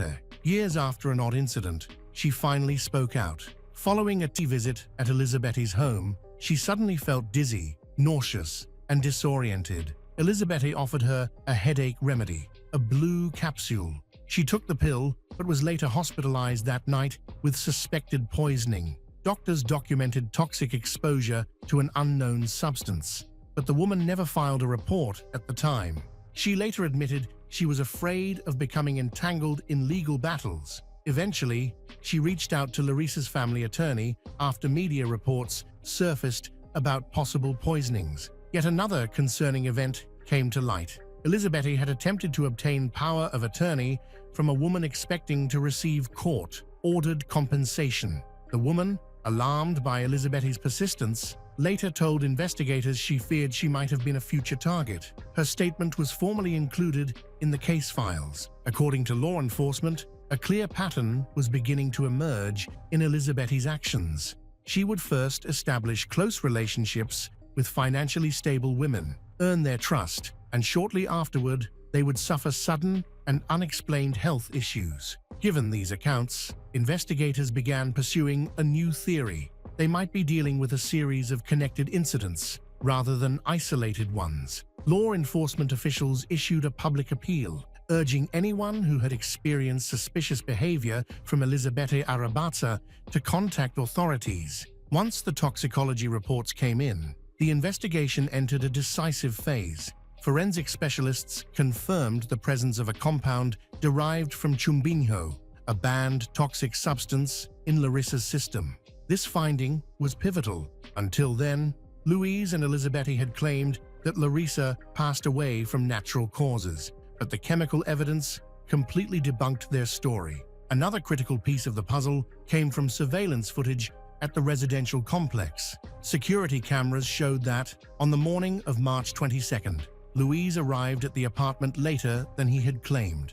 and Viviani arrived shortly before emergency services were called. These details directly contradicted their official statements. Taken together, the presence of a toxic compound, suspicious online searches, misleading explanations, tampered evidence, and timeline inconsistencies formed a clear chain of evidence. Investigators concluded that Larissa's death was not a random event, but a carefully coordinated act carried out by multiple individuals. The evidence didn't just suggest wrongdoing, it presented a legally viable case of premeditated criminal activity. By mid-April 2025, the investigation reached the stage of formal charges. Based on forensic data, digital correspondence, and verified discrepancies in witness accounts, police filed charges against three primary individuals: Elisabetta Arabat, Luis Garnica, and his sister, Viviani Garnica. The main charge involved the intentional death of Larissa Rodriguez through poisoning. Investigators determined that Elisabetta had prepared Larissa's meals in the final days of her life, actively researched toxic substances, created a plan to conceal the act, and coordinated the actions of her family members. Luis was charged as an accomplice. He was aware of his mother's intentions, failed to intervene, concealed signs of poisoning, and helped destroy evidence afterward. He was also the one who pushed for rapid cremation, a move that could have eliminated the chance of detecting any toxic substances. Viviani was also named as an accomplice. Her role included coordination with her brother, erasing digital traces, attempting to access the victim's bank accounts, and helping conceal key details surrounding the incident. Recovered messages from her phone confirmed that she knew about Larissa's death in advance and was involved in planning how to speak with law enforcement and medical professionals. Simultaneously, a separate investigation was launched into the circumstances surrounding Natalia's passing. Another contributing factor was the earlier death of Natalia's dog, which had also raised alarms. While formal charges in Natalia's case had not yet been filed, the evidence was placed in a separate investigative file. The charges against all three individuals were formally submitted to the district attorney's office. Each was summoned for questioning. Following the interrogation, both Elisabetta and Luis were taken into custody. Viviani was placed under travel restrictions, required to remain within the region, and ordered to surrender her passport. Meanwhile, the court approved a request to seize Garnica family assets and freeze all accounts tied to the suspects. The case sparked significant public interest. Journalists, advocacy groups, and legal experts began a national conversation about the shortcomings in addressing domestic aggression, legal loopholes in women's protection, and missed warning signs. Many pointed out that the tragedy might have been avoided had social services intervened earlier. At this point, the charges have been formally established, and the investigation has completed the collection of core evidence. Next, the trial will proceed, with the expectation of revealing the whole truth to the public. It was just after 4:30 in the morning when the tracking app on Sade Robinson's phone suddenly went dark. Earlier that night, she had left work, excited about her first date with a man she'd recently met. By sunrise, her car was in flames, and along the shores of Lake Michigan, something unimaginable was waiting to be discovered. Sade Robinson was born in 2004 in Vicksburg, Mississippi. She is the daughter of Sheena Scarborough and Carlos Robinson. Her life changed early on, when she was just a year old. Her parents separated. Sade then moved with her mother to Milwaukee, settling into her grandparents' home. This city would become the backdrop of her formative years, and the place where her vibrant personality began to bloom. From the start, Sade stood out. She was curious, energetic, and always eager to learn about the world around her. She approached every activity, from soccer to Girl Scouts, with great enthusiasm. These early experiences not only allowed her to shine, but also helped shape her natural skills in leadership, teamwork, and discipline. Though Sade's father lived in Florida, she maintained a close bond with him. Frequent visits between states became a routine part of her life, and through them, she developed a rare sense of independence and responsibility at a young age. As she grew older, Sade's passions began to take clearer form. She was drawn to the arts, especially rap music and dance, where she could express herself freely. But her dreams weren't limited to the creative world. She also felt a deep desire to serve her country and envisioned herself someday joining the armed forces. Her academic record was equally impressive. Said was known as a standout student, always focused and determined. Yet, even with her achievements, she wasn't immune to challenges. During 7th grade, she encountered difficulties at school. As a result, she made the brave decision to relocate to Florida and live with her father, seeking a fresh start. Once again, Said showed resilience in her new environment. She continued to excel, both socially and academically. Teachers and peers alike admired her focus, her ambition, and her quiet confidence, one that was rooted in strength rather than pride. In 2019, after spending several years in Florida, she returned to Milwaukee to live with her mother. When her final year of high school arrived in 2021, Said poured herself into her studies, managing to graduate an entire semester early, yet another example of her unwavering determination. By 2024, at just 19 years old, Said Robinson embodied a rare blend of discipline, ambition, and independence. She was pursuing a degree in art at Milwaukee Area Technical College, balancing her education with 2 full-time jobs. But her ambitions didn't stop there. She had already set her sights on a future in criminal law. Through sheer effort and careful, Said was able to accomplish a major milestone. She bought her own car. It was more than just a vehicle. It represented her growing independence. Not long after, she moved out of her mother's home and rented her very own apartment. She balanced 2 demanding jobs to support herself. One of them was at Pizza Shuttle, where her work ethic, discipline, and initiative didn't go unnoticed. She quickly rose through the ranks and was promoted to manager. Her second job was at the prestigious Wisconsin Country Club, where she also helped her younger sister secure a position, making sure her sibling had access to the same opportunities that had shaped her own path. At that moment, her future looked incredibly bright. She had clear goals, the discipline to chase them, and the kind of maturity most people twice her age hadn't yet reached. Yet, behind all of that strength and focus, Said still carried the hopes of any young woman her age. She dreamed of love, companionship, and a meaningful connection. What she never expected was that this search would lead her into the most dangerous moment of her life. April 1st, 2024 began like any other day for Saad. She started her morning shift at Pizza Shuttle, as she often did, took a few moments before work to catch up with her mother over FaceTime. Everything about the day seemed routine until the end of her shift. Said was excited because she had a date planned that evening with a man she had recently met through a dating app. She left work to meet him.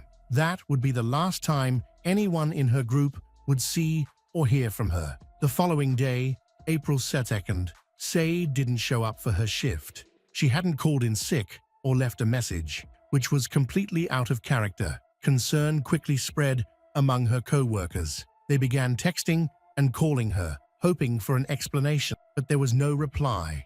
Her family and close friends also began to worry. None of them had heard from her since the day before. As hours passed without a word, worry turned into panic. Those closest to her knew something was wrong. This was a chilling and inexplicable silence.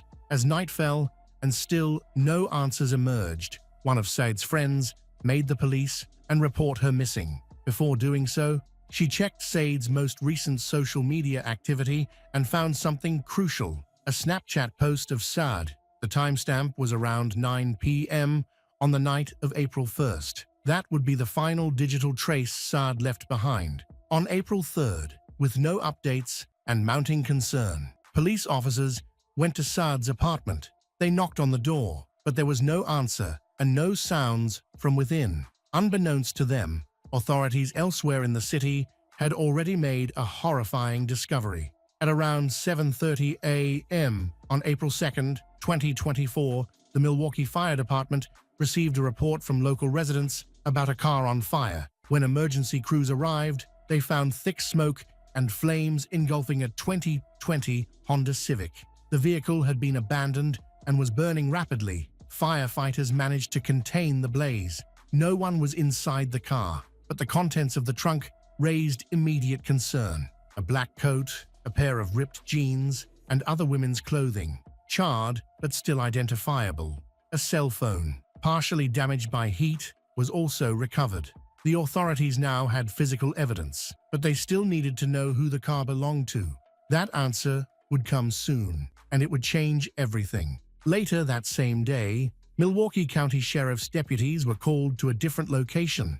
A man waiting for a friend had been walking along the edge of a park's beach when he stumbled upon something horrifying, a human leg lying near the shoreline. Forensic teams were called in, and after careful analysis, they determined the leg belonged to an African-American female. The remains were dismembered, but the condition of the limbs suggested the crime had occurred recently. As the investigation into Sade's disappearance continued, one of the officers who had earlier visited her apartment learned of the discovery of the human remains. The physical description of the remains closely matched the details provided in the missing persons report for Sade. Then, a second chilling confirmation arrived. The Honda Civic found burning that morning was registered to Sade Robinson. With the pieces beginning to fall into place, detectives returned to her apartment. They spoke with the building's maintenance worker, who revealed that he had seen Sade on the morning of April 1st. She seemed excited and said she was looking forward to a date after her shift. Investigators pulled the building's surveillance footage, which showed Sade leaving her apartment at 9 p.m. On April 1st, she never returned. That footage, combined with the evidence from the car and the park, created an urgent new direction for the case. Authorities subpoenaed her phone records from her mobile carrier and traced her last text message to a number with a 262 area code. They didn't yet know who the number belonged to, but the content of the exchange made it clear it was the man she had planned to meet that night. Using that lead, police began cross-referencing phone data with surveillance footage. It soon emerged that Sade and her date had met at a local venue called the Twisted Fisherman. Footage from the bar and witness statements from staff confirmed their presence there that evening. Another key piece of evidence came from the same friend who had filed the missing persons report. She revealed that she had access to Sade's location through an app called Life 360, commonly used to track friends and family in real time. According to the app's log, the last known location for Sade Robinson was Warnemont Park at 4:30 a.m. on April 2nd. A clearer timeline began to take shape. Investigators learned that she was originally scheduled to meet her date at 5 p.m. on April 1st at a place called Brad House. However, at the last minute, the man changed the location to a different venue, Twisted Fisherman, a bar where he had previously worked. He claimed he needed to stop by to pick up some paperwork. Sade had no objection. At 5:20 p.m., she arrived at Twisted Fisherman. He was already there, waiting at the bar. The two sat side by side, ordered drinks and food, and chatted casually as the evening unfolded. Just over an hour later, they left the bar together, got into Sade's car, and drove to a second location, Duke's, another bar. They spent roughly 3 hours at Duke's before heading to a residential neighborhood in southwestern Milwaukee, where they remained for several more hours. At some point in the early morning hours of April 2nd, Sade's phone showed movement again, this time heading toward Warnemont Park.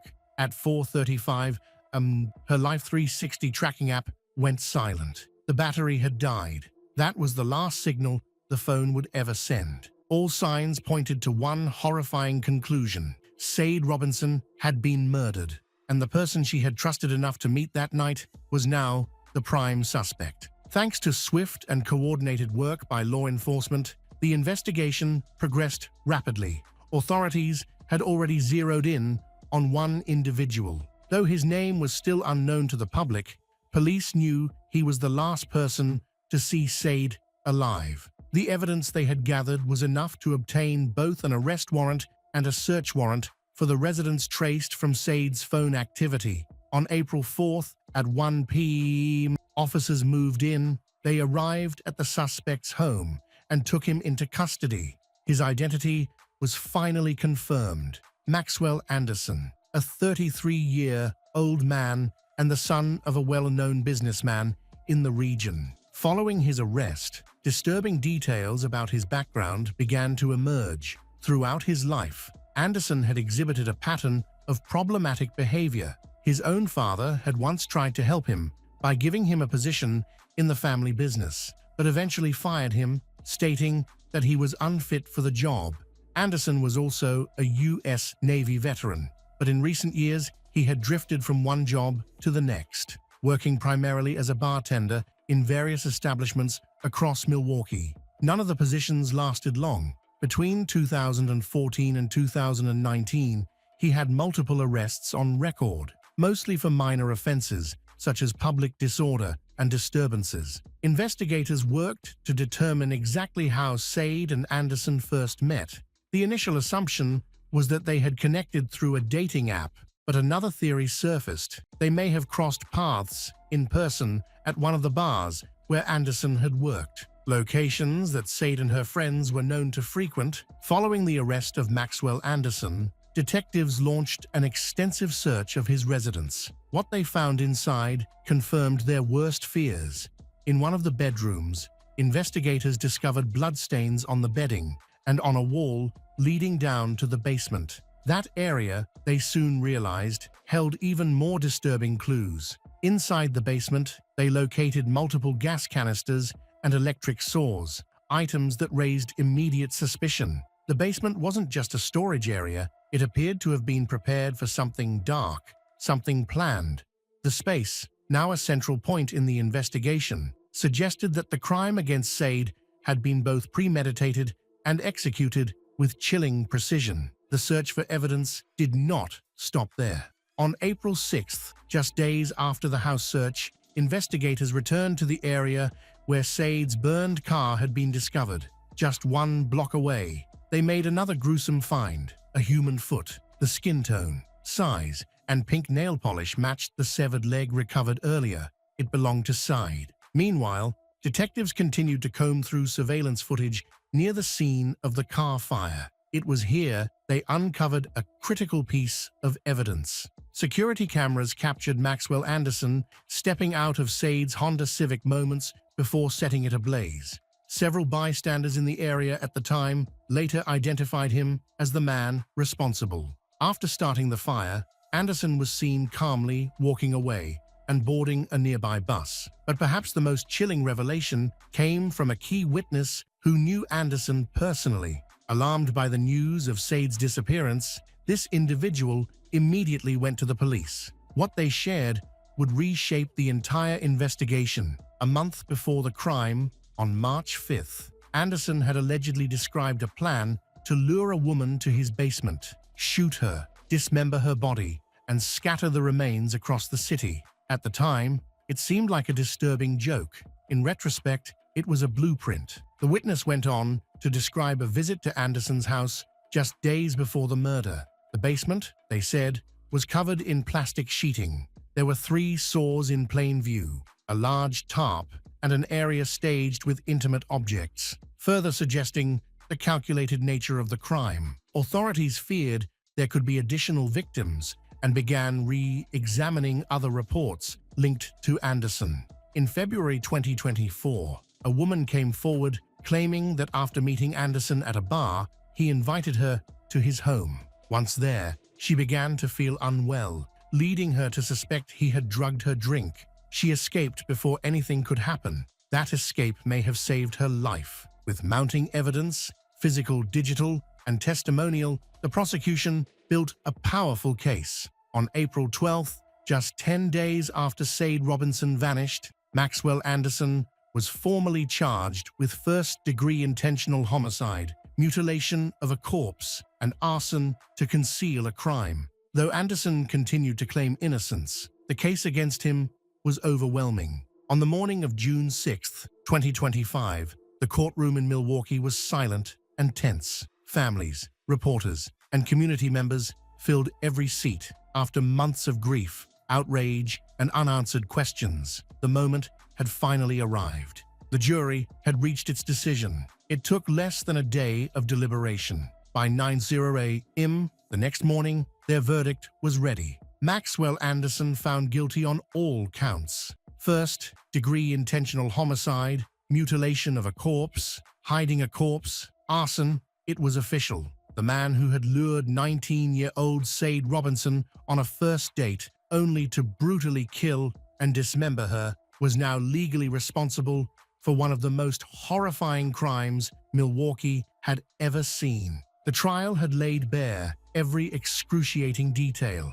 Jurors were shown hundreds of surveillance images and forensic photographs. They listened to the testimony of dozens of witnesses. They saw snapshots of Sade in her final hours, alive, vulnerable, and unaware of the fate awaiting her. The prosecutor made the case clear. Sade was killed inside Anderson's home.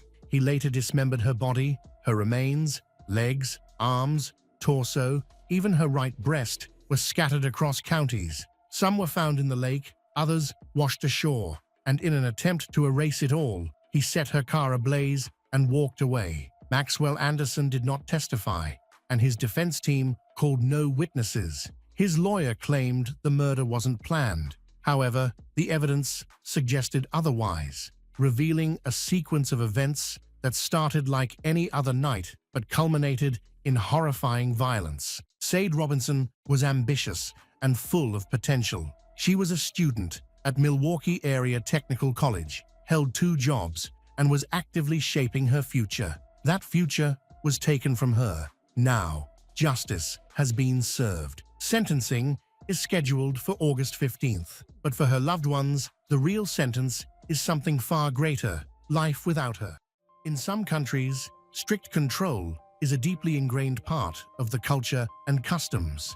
This can conflict with the values commonly held in Western societies. Even after moving to a new country, some people find it hard to adjust to greater personal freedoms. Holding too tightly to these traditional beliefs can sometimes lead to serious problems. Aziz Yazdanpana was born in Iran on May 29, 1955. Even as a young man, he was known for being strict and tough, yet those close to him also saw his softer side. His stern father instilled in him a deep respect for family, a sense of duty, and a strong sense of responsibility, values that Aziz strived to uphold. He was devoted to his family and longed to have one of his own. In his youth in Iran, he met the love of his life, Nasrin Rahmati, who was born on February 4, 1956.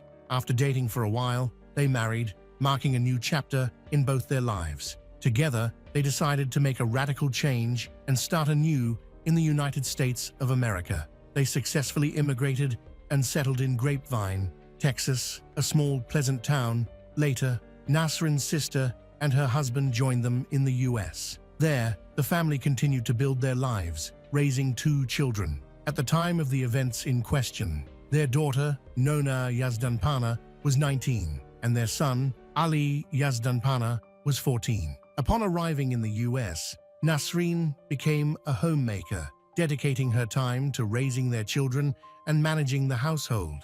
This was the traditional family structure common in Iran. Aziz was the breadwinner, focusing on a career in real estate. Initially, they had enough money, but with the addition of new family members, their circumstances changed, and they had to become more frugal.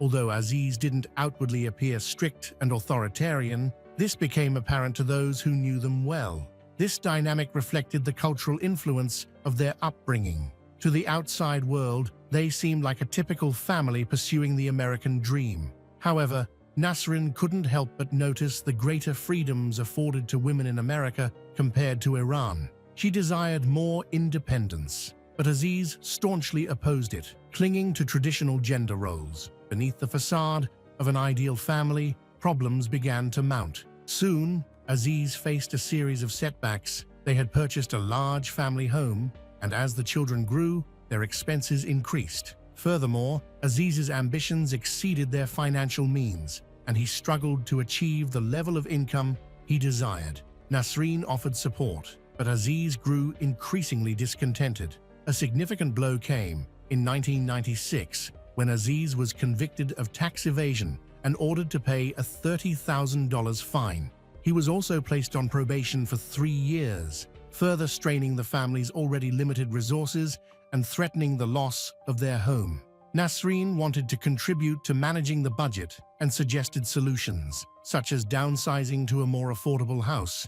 However, Aziz refused to allow her to make important decisions, seemingly acting in opposition to her suggestions. He believed he could resolve their financial problems on his own and elevate their situation. Nasreen attempted to become more involved in the family's life, including financial matters, and suggested ways she could help, pointing to the common practice of American women earning incomes on par with their husbands. However, Aziz considered even the suggestion an insult. He insisted that his wife remain a housewife, responsible only for the children and household chores. This situation persisted for several years. By 1999, their financial situation had reached another low point, leading them to consider filing for bankruptcy. However, the case was quickly dismissed. As the children grew up, their needs increased, requiring new clothes and school supplies. Aziz began to accuse Nasreen and the children of overspending. Despite their modest lifestyle, his attempts to improve their financial situation continued to fail. The situation worsened in 2007 when Aziz lost his job, depriving the family of their only source of income. Despite everything, Aziz continued to insist that Nasreen not work. However, she could no longer remain idle. She had taken courses and obtained a cosmetology license and wanted to work in a beauty salon, perhaps even starting her own business. This would significantly contribute to the family's budget. Aziz ignored her pleas, clinging to his conservative beliefs. He had never adapted to the American way of life, where women could hold equal positions with men, and refused to consider deviating from his traditional views. Finally, when her husband lost his job and could not find another, Nasreen decided to take matters into her own hands. Disobeying her husband was out of character, but she saw no other way to save her family from financial ruin. She was completely disappointed in him and realized he had no chance of fitting into the American format. Ignoring his prohibitions, Nasreen found a job, managing to work at 2 beauty salons simultaneously. This initially allowed her to somewhat stabilize the situation, but Aziz was going through a terrible emotional period and made rash decisions. He felt he had lost his manhood, not only because he lost his job, but also because he could not support his family. He became jealous of Nasreen's success and, in an attempt to assert his dominance, declared he would refuse to work at all if she continued to work like a man. He repeatedly confessed to family friends that all this had severely damaged his self-esteem. The roles in the family had now completely reversed. Nasreen began working with enthusiasm, hoping her husband's resentment would soon pass and they could build a prosperous future together. But instead of actively seeking income, Aziz ignored the needs of his loved ones. He simply stopped showing any initiative and didn't even look for work. Aziz didn't give up easily, but his pride was deeply wounded by his wife's actions. According to a friend of Nasreen, the tension in the marriage had increased significantly. The owner of the beauty salon where Nasreen worked saw her hard work and the problems the family was struggling with. Even with the strained relationship with her husband, Nasreen still hoped they could save their marriage and overcome their financial difficulties. She often spoke of her dreams in which Aziz would find a job and stop being angry with her. However, friends and neighbors noticed that the atmosphere in the house was becoming increasingly tense. Aziz's attempt to teach her a lesson had backfired. To his surprise, his wife was able to bear the financial burden, providing for him and their 2 children. It was difficult, but she managed. Instead of being happy for her, he harbored resentment and anger, which manifested in cruel ways. She maintained stability for a while. However, once the children grew up, their needs increased again, and their daughter needed money for her education, putting a strain on their finances. Aziz continued to mock her. He was so determined to teach his wife a lesson that he didn't understand the consequences of his actions. Even the children began to get angry with him.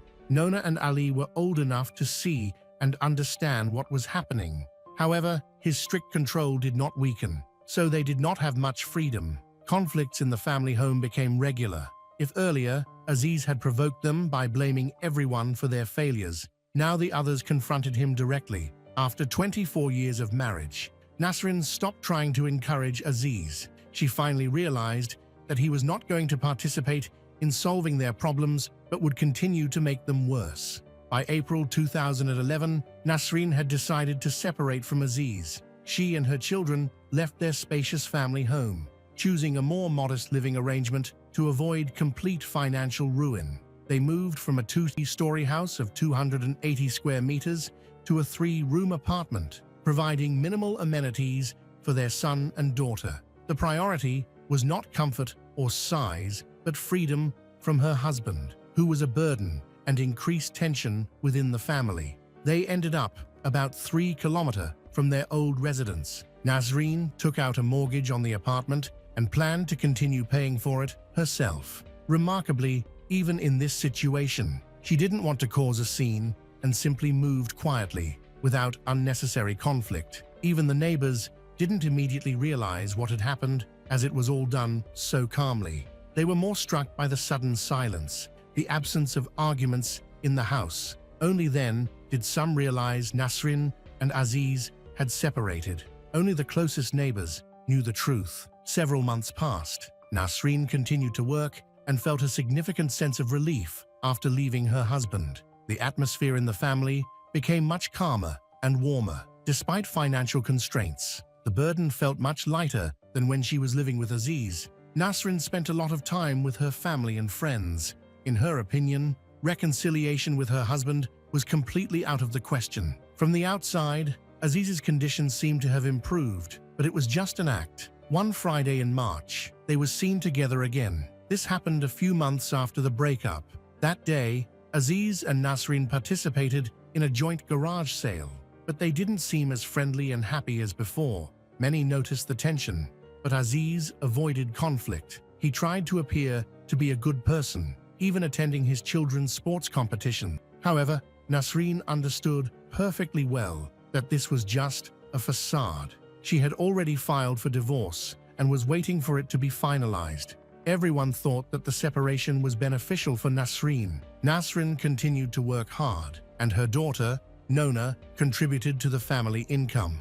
Without her father's oppressive presence, Nona was able to help realize their dream of simplifying their life in the US. Just like her mother, the family began to cope much better. Nona earned her high school diploma and then went to college. With the improved atmosphere at home, she could focus on more than just solving problems. She began to pursue her own ambitions. She wanted to go to the University of California to study law. If she could become a lawyer and start a private practice, it could be the beginning of a better life for her. However, not everyone was so optimistic about the future. Close friends knew that Nona was actually going through a difficult time. Behind the facade of progress and apparent resilience, there was a deep inner struggle. Back in August 2011, she confessed to her best friends that she was dealing with some serious issues that were only getting worse. However, no one could get her to reveal any details. For Aziz, the situation continued to deteriorate. He tried in every way to demonstrate that he was ready to continue the relationship, but Nasrin and the children were indifferent. During their separation, Nasrin only became more convinced that she was moving in the right direction and that life would be easier, more comfortable, alone.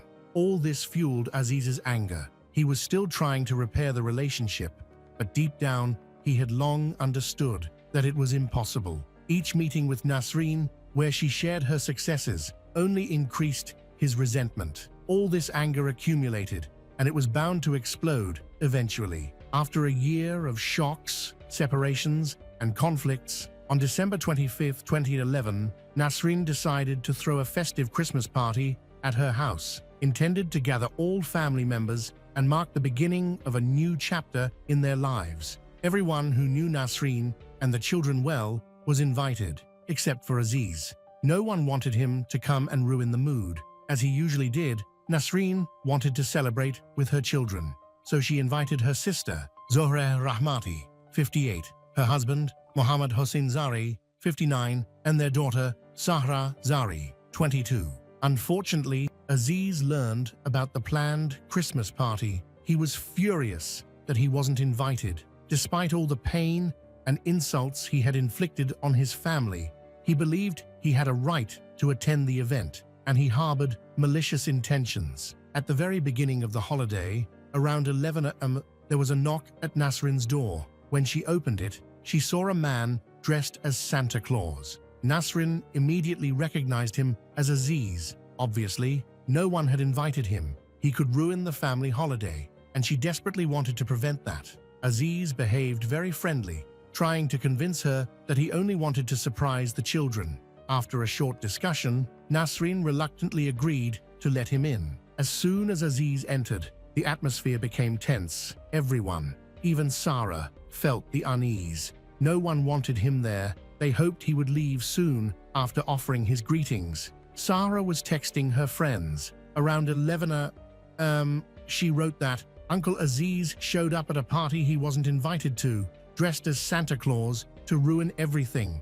She sarcastically added that Aziz now wanted to win the Father of the Year award. The text was full of biting remarks, as she knew how much the man had damaged the lives of her aunt and aunt's children. At 11:15, Sahra sent another message. According to her, Aziz had already started to provoke another argument. Then, the girl fell silent forever. At 11:34, a call came into the 911 emergency service. The operator could barely hear a whisper on the other end of the line. The caller was begging for rescue. After a few short phrases, the call was disconnected. No information was provided, but it was clear that something terrible had happened. The operator quickly identified the location from which the call was made, and a police patrol was dispatched to the address to investigate. The officers arrived within 3 minutes, but no one answered the door. Given the alarming circumstances of the call, they decided to force entry. Inside, the officers found a horrifying scene: a festive table laden with food and drink, unopened gifts, and the bodies of 7 people. None had survived. The victims were identified as 55-year-old Nasrin, 56-year-old Aziz, their children, 19-year-old Nona, and 14-year-old Ali. Nasrin's sister, 58-year-old Zohra, her husband, 59-year-old Muhammad, and their daughter, 22-year-old Sarah. The entire family, along with their guests, had been shot. The television was on, and one of the victims was still dressed in pajamas. The children and teenagers had been shot in the head. Muhammad had sustained the most gunshot wounds, including shots to the head, chest, and stomach, suggesting he had tried to escape. Nasrin and Aziz were both shot in the head. The victims' autopsies revealed that everyone except Muhammad had been shot with the same 9mm weapon. Muhammad was found with a 9mm firearm in his hand. A second man, dressed as Santa Claus, Aziz, was also found with a firearm in hand. It remained unclear whether he was the attacker or if he had been trying to defend himself. Aziz and Muhammad were initially considered suspects. To clarify the situation, detectives began tracing the firearms. All evidence was collected and sent for ballistic analysis. The public was shocked by the murders and demanded quick answers from the police. Detectives initially believed that the attacker was among the dead and no longer posed a threat. The first major breakthrough came the day after the tragedy, on December 26, 2011. The 9mm pistol was traced back to a 1996 purchase registered to Aziz. Ballistic analysis confirmed that it was used to kill 5 of the victims. Significant gunpowder residue was found on Aziz's hands, indicating he had fired the weapon extensively. Minimal gunpowder residue was found on Muhammad's hands, suggesting he had not fired a weapon actively. Experts suggested he may have only fired once. The investigation was further aided by interviews with neighbors and a review of surveillance footage in the area. The footage showed that after the man dressed as Santa Claus entered the house, no one left. It appeared that Aziz had tried to cover his tracks. After shooting his relatives, he attempted to frame Muhammad by placing the 9mm pistol in his hand after his death. The weapon had been carefully cleaned and all fingerprints removed. There wasn't even a trace of Muhammad's fingerprints on the gun, which was impossible. Aziz fired 2 shots from a .40 caliber pistol. The first struck Muhammad, and the second he directed into his own head. Long, standing animosity between the family members, coupled with the news that Aziz was unwelcome at the gathering, may have been the final catalyst for his actions. However, the fact that he deliberately came to the house armed suggests that he had planned the crime in advance. This wasn't an act of spontaneous aggression, but seemingly a premeditated, first-degree murder of his entire family. Aziz took great pains to establish a reliable alibi, a fact that initially confused the investigation. Yet, for reasons unknown, he changed his mind and chose to end his life alongside his loved ones. He likely realized the magnitude of his crime and felt he could not live with the consequences. In total, 7 people died in this bloody tragedy. The scale of the devastation shocked not only those familiar with the Aziz family, but the entire local community. Another important piece of evidence is mobile phone data of Sarah. Detectives became interested in messages she had sent to her friends. Only 20 minutes elapsed between the start of the attack and the deaths of 7 people. The exact trigger that prompted Aziz to commit such violence remained unclear. During the investigation, various theories emerged, ranging from the obvious anger Aziz felt towards his wife and family to his potential mental state. Many experts in the field of psychiatry weighed in on the issue. Aziz appeared to be a man sinking into a deep depression, feeling that he was losing control of his life. His wife had filed for divorce a few months before the massacre, and his house was in a deplorable state. He faced foreclosure and had not secured stable, full-time employment leading up to the crime. While law enforcement officers struggled to piece together the puzzle, they uncovered the struggles of 19-year-old Nona. She had begun dating a friend and classmate, a relationship her father disapproved of. A conservative man, deeply rooted in the traditions of his native country, Aziz exerted total control over the lives of all his family members, including his daughter, often to the detriment of her emotional well-being. Nona's friends reported that she often came to school in tears, complaining that her father wouldn't allow her to wear the clothes she liked and regularly confiscated and checked her mobile phone, scrutinizing every message. According to his religious and cultural views, she was not allowed to leave the house until a certain age. Even after Nona reached that age, Aziz forbade her from communicating with anyone, especially boys and men. Nona's disobedience only worsened Aziz's state of mind. When the family still lived together in their old house, he installed surveillance cameras throughout the property, both inside and out. This allowed him to monitor everyone's movements, creating a situation resembling a developing obsession. He jealously guarded her, even sealing the window in her room to prevent her from secretly running away to see her girlfriend. Aziz frantically tried to maintain control, a control he had long since lost. When the disobedience reached a breaking point, everyone abandoned him. The head of the broken family simply decided to kill everyone. Further details of Aziz's relationships were revealed. He had been quite close to his brother-in-law, Muhammad. For a long time, the men shared a warm relationship and even went on trips together. On one occasion, they cheated on their wives, renting hotel rooms and spending the night with escorts. After Nasreen filed for divorce, Aziz blamed everyone but himself, unable to accept his own imperfections. The killer became convinced that Muhammad had revealed his infidelity, poisoning Nasreen against him. From that moment on, the relationship between the men deteriorated significantly, and Aziz considered his brother-in-law a traitor. This explained why Aziz had decided to frame him by placing a weapon in the dead man's hand.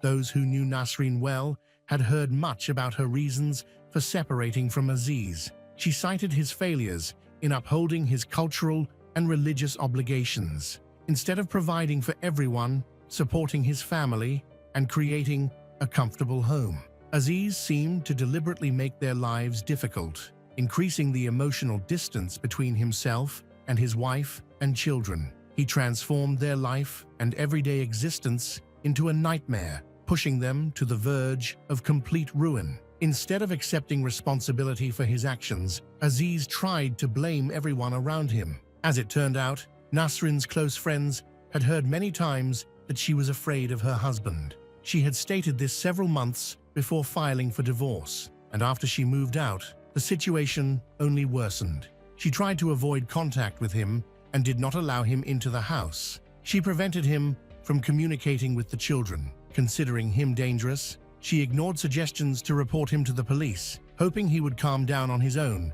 and not wanting to cause him further trouble. Neighbors had heard that Aziz had been carrying a gun for a long time. He completely ignored the traditions and laws of the country he had moved to. He claimed that he had acquired a firearm to protect his daughter from the unwanted attention of American men. On December 28, 2011, the entire Grapevine, Texas community gathered to honor the victims. This shooting is the deadliest crime ever committed in the city. Nasrin and the children were especially mourned. She was remembered as a devoted mother, an altruistic, generous woman who tried to escape the clutches of a tyrant, but paid for it with her life. The Christmas Day massacre of 2011 left Grapevine, Texas, forever scarred, its festive spirit tainted by an unimaginable act of violence. The loss of Nasrin Rahmati, her children, Nona and Ali, and their relatives Zohre Rahmati, Mohammad Hossein Zari, and Sahra Zari shattered a close-knit community known as the Christmas capital of Texas. Vigils at Parr Park and memorials at Colleyville Heritage High School honored their memory. The tragedy underscored the devastating consequences of unaddressed marital strife, financial ruin, and rigid cultural beliefs clashing with personal freedoms. It serves as a somber reminder to foster understanding and support for those struggling to adapt to new societal norms, lest such pain and loss repeat in silence. The candle had barely burned when the wax had already left its mark on cold skin. Beside the bed, 2 knives were still stained with blood. In a small apartment in Las Vegas, the body of Herline Dulai lay motionless after a night of so-called purification rituals. For those who knew Herline, a passionate fitness trainer, a warm and inspiring woman, her death was not only brutal, but also hauntingly unbelievable. Having come to Las Vegas to start her life over, Herline embarked on a journey to find spiritual balance, but the place she hoped to find enlightenment turned into a pit of tragedy, and the person who accompanied her on that journey, Ash Armand, a former star of the show Gigolos, was the one who dragged her into a spiral of death.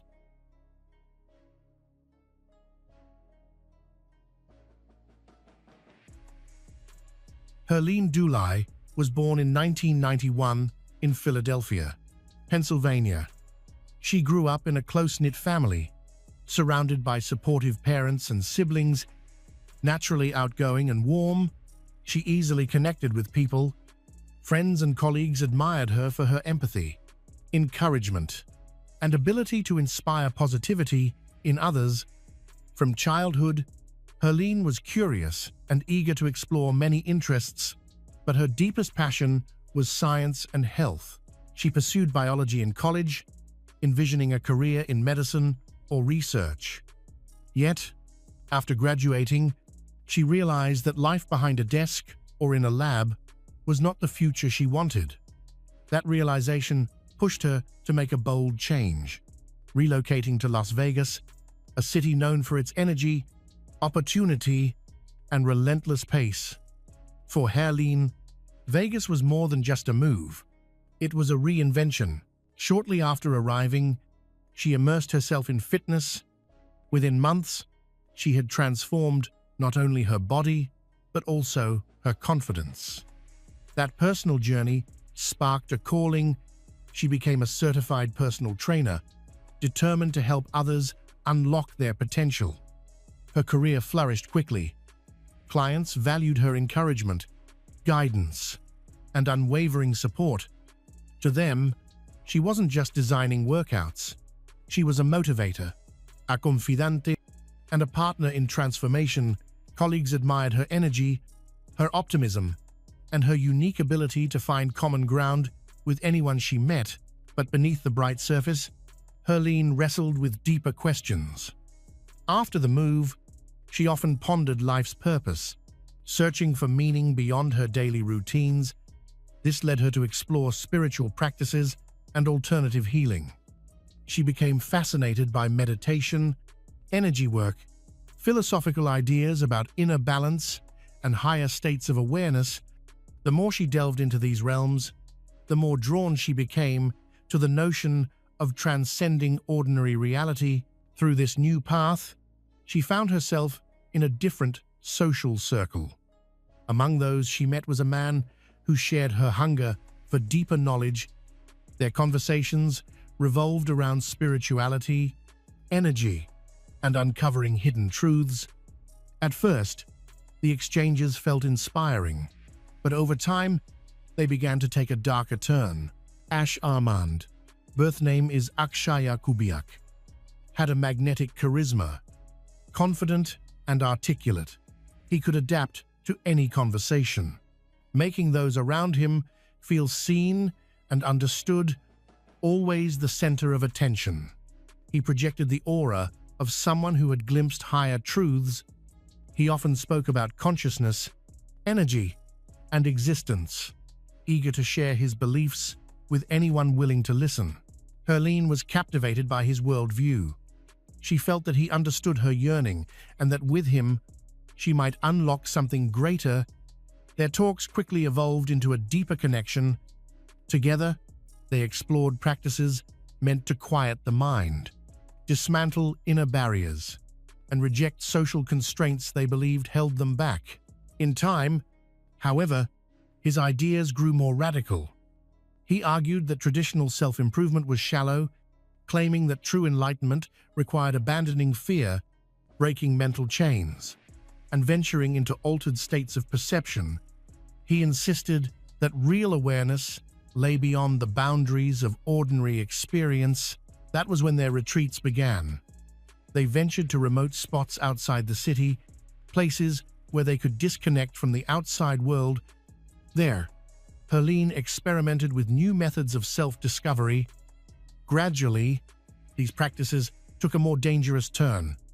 Psychoactive substances entered the picture, presented as keys to higher consciousness, tools to break free from ordinary reality. Under their influence, she slipped into altered states, convinced she was glimpsing profound truths. Each experience felt like a journey into deeper understanding, yet the line between clarity and illusion grew thinner. Perception became unstable, reality uncertain. These journeys were intoxicating, but they slowly pulled her further away from the life she once knew. At some point, her search for harmony shifted into something far more perilous. She may not have realized how far she had drifted, but step by step, she was being drawn into a world she could not easily escape. By then, the path back to the life she had built seemed impossibly out of reach. Herline and Ash grew close quickly, their bond intensifying in a way that felt almost fated. In the early days, their connection seemed effortless, filled with conversations about spirituality, self-discovery, and the search for higher meaning. Yet as time passed, small cracks began to appear, warning signs that at first seemed too minor to matter. Ash could be affectionate and attentive, speaking with warmth and insight, but then, without warning, he would grow cold and unapproachable. His moods shifted like quicksilver. Sometimes he spoke with dazzling conviction, as if unveiling the universe's deepest secrets. At other times, he snapped at the smallest things, retreating into silence for hours, even days. There were occasions when he vanished altogether, ignoring Herline's calls and messages, only to resurface, claiming he had needed time alone to cleanse his spirit and release the energies he had absorbed from others. Herline wanted to understand him, But these erratic disappearances left her increasingly uneasy. The more time they spent together, the more Ash pressed her to abandon the beliefs and frameworks she had once relied on. He claimed logic was a trap, that true growth could only be achieved by silencing reason and embracing pure intuition. His words grew steadily stranger. He spoke of shadowy forces, of people infected with dark energy that held humanity back from evolution. Most troubling of all was his fixation on Herlene herself.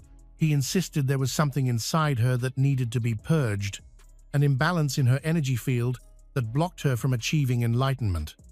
According to him, she could only reach her full potential if she trusted him completely and allowed him to guide the process of cleansing. By the summer of 2020, his behavior had become increasingly erratic. Some days, he claimed to see visions of her future or to read her private thoughts with ease.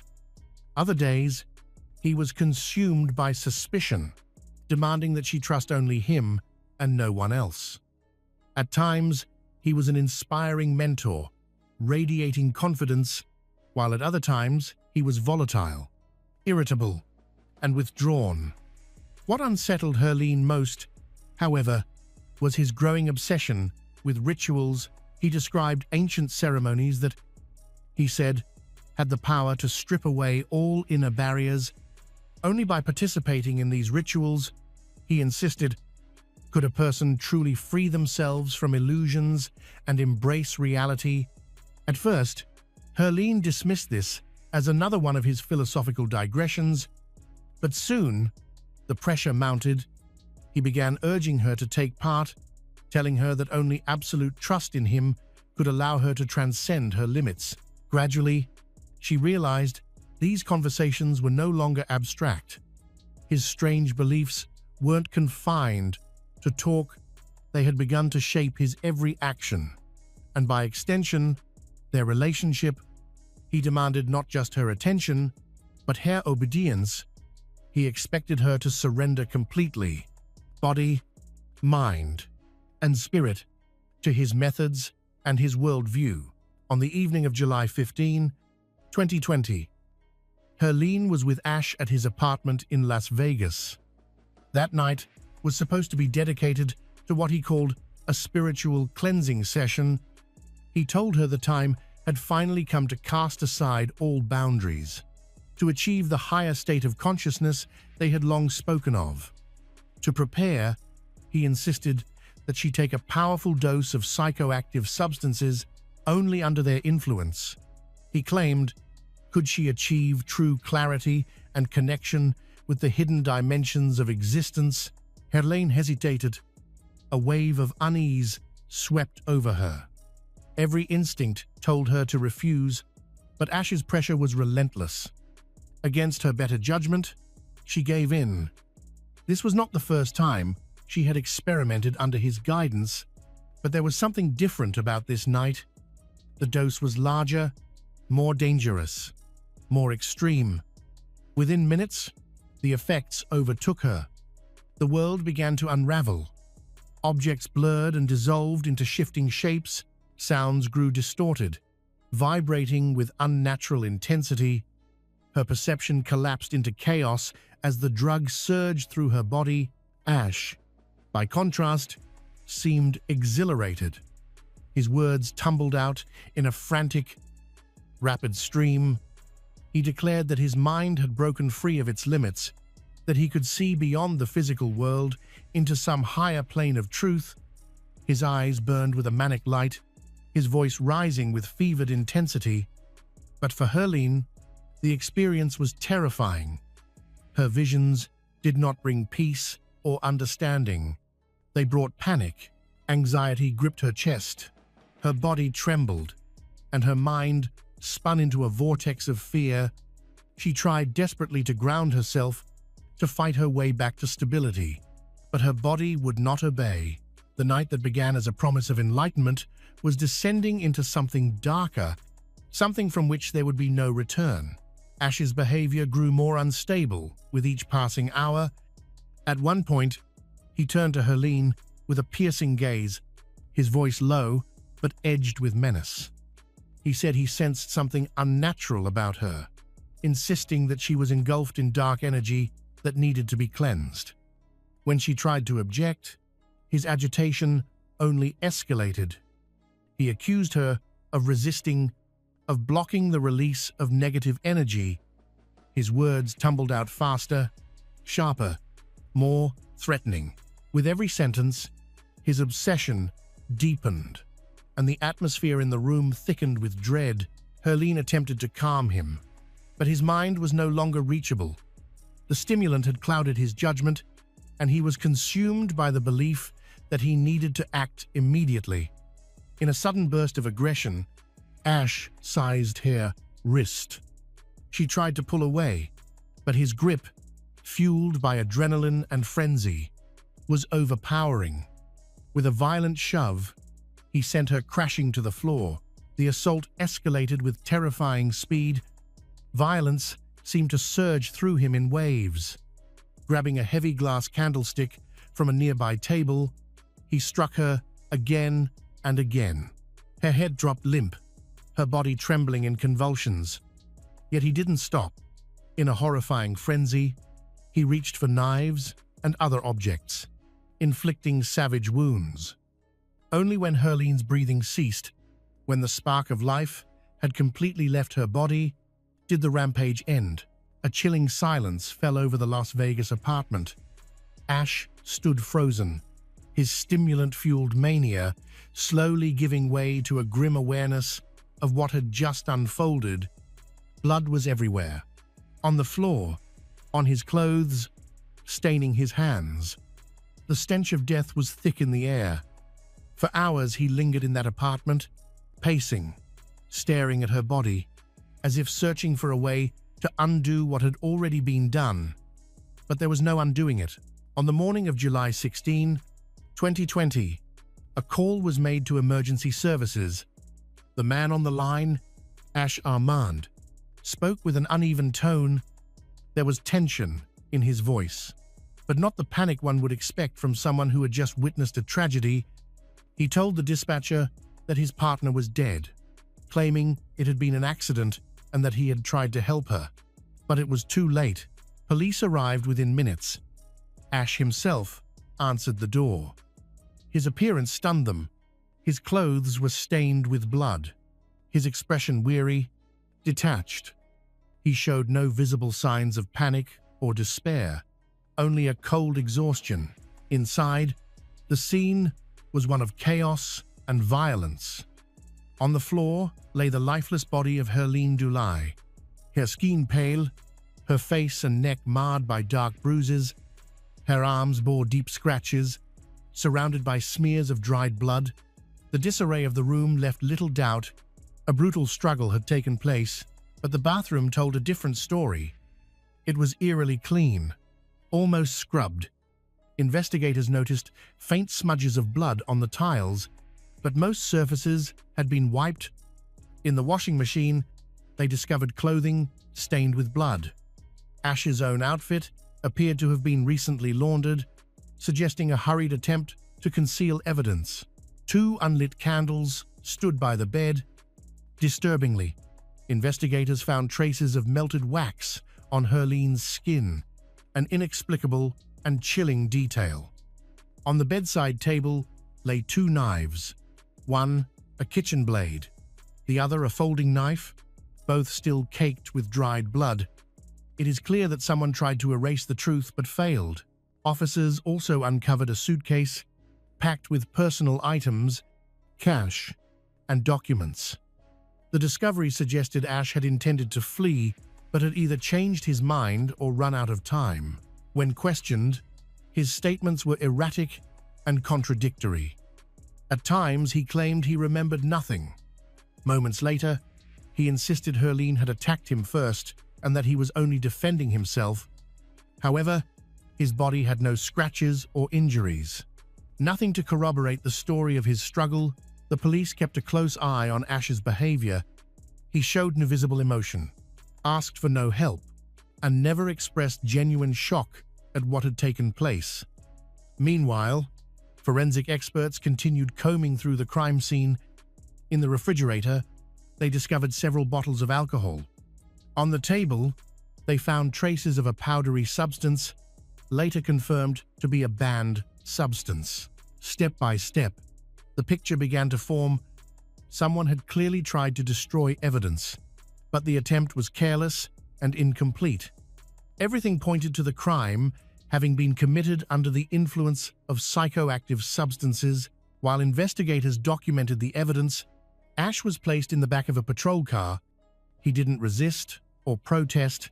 The investigation was still in its early stages, yet authorities already had little doubt. His version of events, centered on self-defense, simply didn't stand up to scrutiny. Detectives immediately began to dig into Ash Armand's past.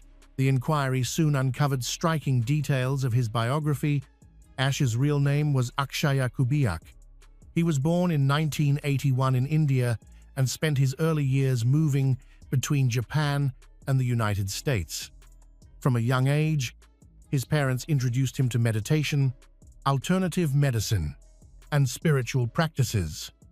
As a teenager, he immersed himself in Eastern philosophy, became fascinated with esoteric teachings, trained in massage and energy healing techniques. The turning point in his life came in 2011, when he caught the attention of Gareth James, the owner of a luxury escort agency. Ash's striking looks and confident demeanor made him a natural fit for the world of high-end companionship. This led him to Las Vegas, where he was quickly swept into a lifestyle of wealthy clients, lavish parties, and easy money.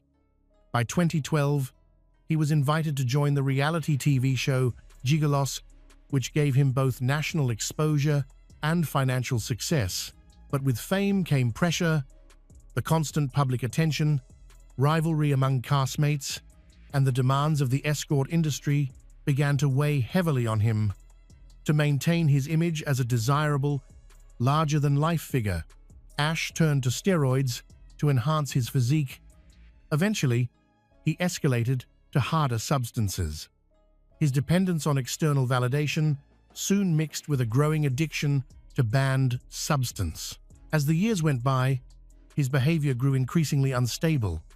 He was involved in bar fights, had several altercations in Las Vegas nightclubs, and was arrested for driving under the influence. When Gigolos ended in 2016, his popularity faded rapidly. Income streams dried up, and his attempts to stay relevant in the media world failed. The fortune he had made during his years of fame was quickly squandered on luxury cars, wild parties, and an indulgent lifestyle. By 2020, his life was a shadow of what it once was. Once a recognized TV personality, he was now renting a modest apartment and scraping together income by meeting fans of the show who were willing to pay for his company. When he met Herline Dulai, he was already spiraling. In his desperation, he turned once more to spiritual practices and mysticism, convincing himself that he had the ability to manipulate energy and bend reality. But under the grip of banned substance, these ideas twisted into dangerous delusions. His relationship with Herline became less about love and more about control. To him, she was not only a partner, but someone he could dominate and mold. Over time, his conviction hardened into obsession. He believed he could not only influence her thoughts, but dictate her destiny. That July night, with his mind corroded by years of substance abuse and self-deception, the fragile balance finally shattered. Investigators assembled the puzzle of his life piece by piece, and the deeper they looked, the clearer it became. This was no random crime. Ash had been on a collision course with tragedy for years. His trial began in 2021. Prosecutors charged Ash Armand with murder, arguing that Herline Dulai was the victim of a savage, deliberate attack, and that self-defense was incompatible with the evidence. The defense, in turn, leaned on claims of temporary insanity. Ash's lawyers argued that he had lost control of his actions due to banned substance and an emotional breakdown, insisting that he never intended to kill her. In court, Ash himself maintained that he loved Herleen and would never have deliberately harmed her. Public reaction was sharply divided. Many, upon learning the disturbing details of the case, condemned the sheer brutality of the crime and demanded the harshest punishment possible. Yet, a portion of Ash's fans from the Gigolos reality show continued to stand by him. They insisted he was a victim of circumstance rather than a cold-blooded killer. Supporters voiced their opinions on social media, and some even organized fundraising groups to help finance his legal defense. Herleen's family, meanwhile, fought relentlessly for justice. Her parents and sisters gave emotional interviews describing her as a vibrant, compassionate woman whose life had been stolen by a man who exploited her trust. They emphasized that no argument, whether about banned substance, stress, or mental health, could erase the cruelty of his actions or diminish his responsibility. In December 2021, the court delivered its verdict. Ash Armand was found guilty of the voluntary manslaughter of Herleen Dulai and sentenced to 20 years in prison. Under state law, he would be eligible for parole after serving 8 years. For Herleen's loved ones, the ruling was bittersweet. They expressed deep disappointment, calling the punishment far too lenient given the horror of the crime. The court, however, had considered the defense's arguments regarding Ash's impaired mental state at the time of the killing, and this factor influenced the final sentence. According to the judgment, Ash will remain incarcerated until 2041, although he could potentially be released as early as 2029 if granted parole. Whether or not parole will ever be approved remains uncertain, a question that continues to haunt Herleen's family. November 11, 2013, a cold autumn evening in Sunbury, Pennsylvania. Along a quiet stretch of road near the Susquehanna Valley Mall, the silence was broken when 2 local residents discovered something on the ground. A man lay face down, completely motionless. His clothes were soaked in blood, and his belongings were scattered around him. The faint glow of his phone screen still lit up the night.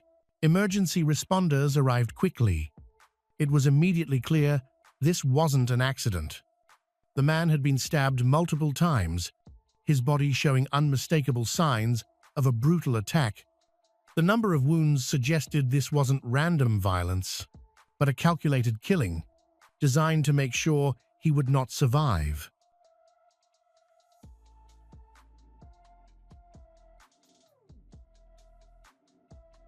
No car was nearby. There were no obvious tire marks, just a few footprints leading toward the road, partly blurred by recent rain.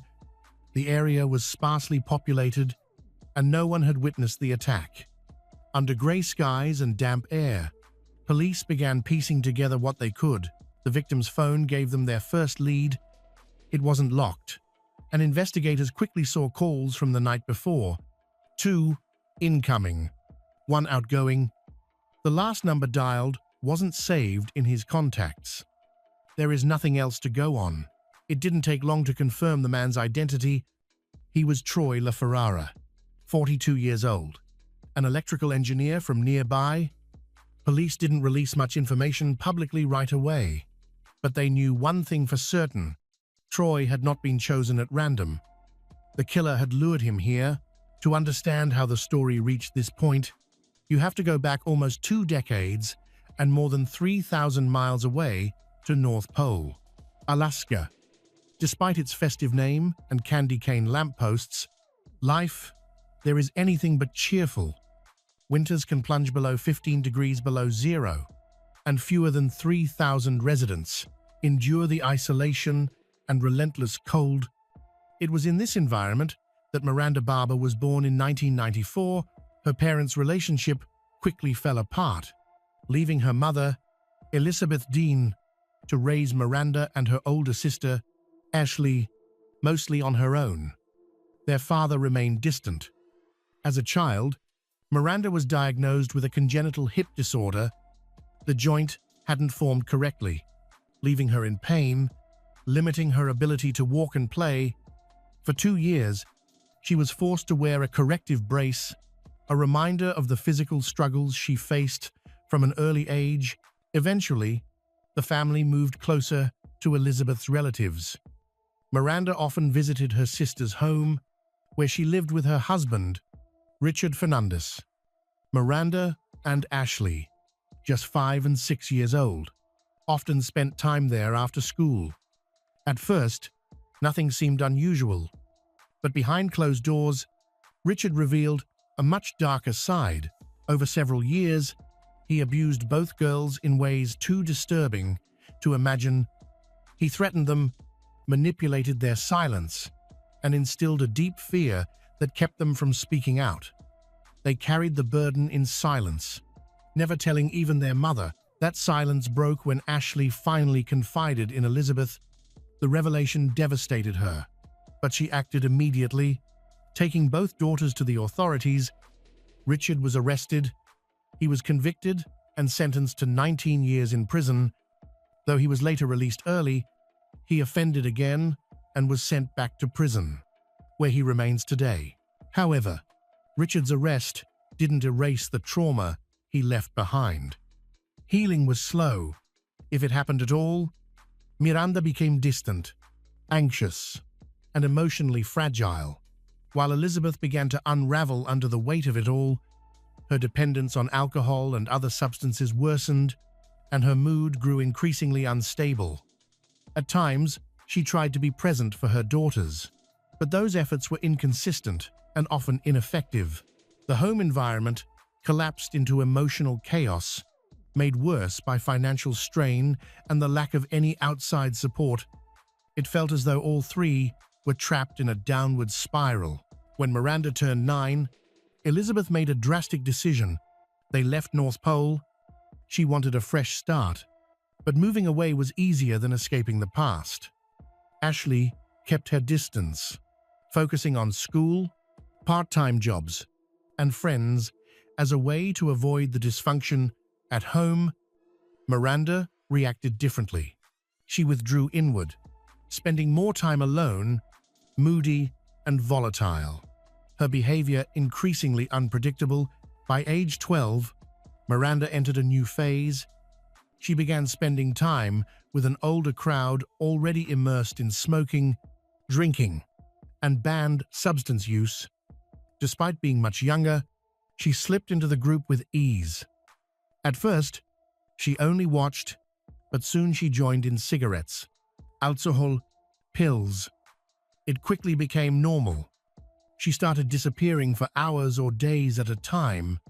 Often, her mother didn't notice, or if she did, her reaction was muted.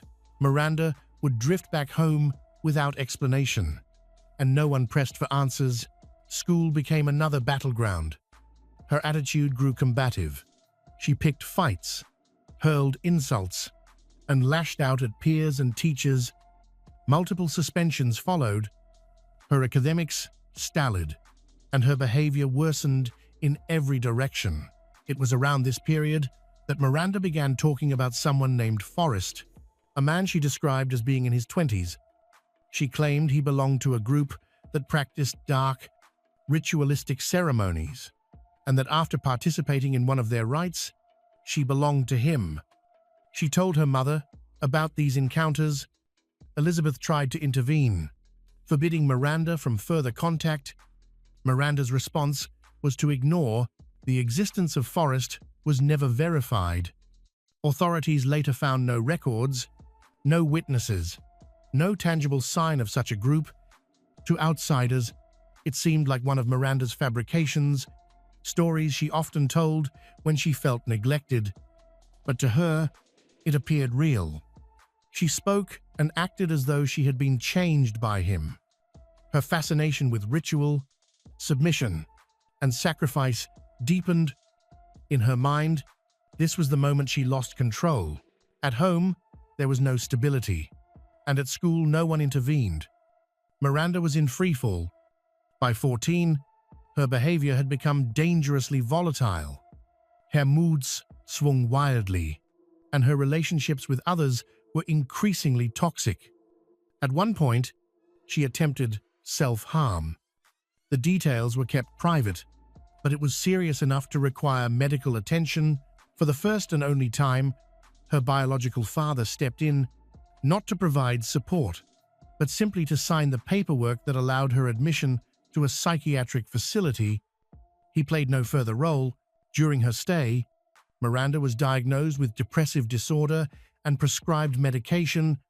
Doctors recommended ongoing therapy, but her time there was short.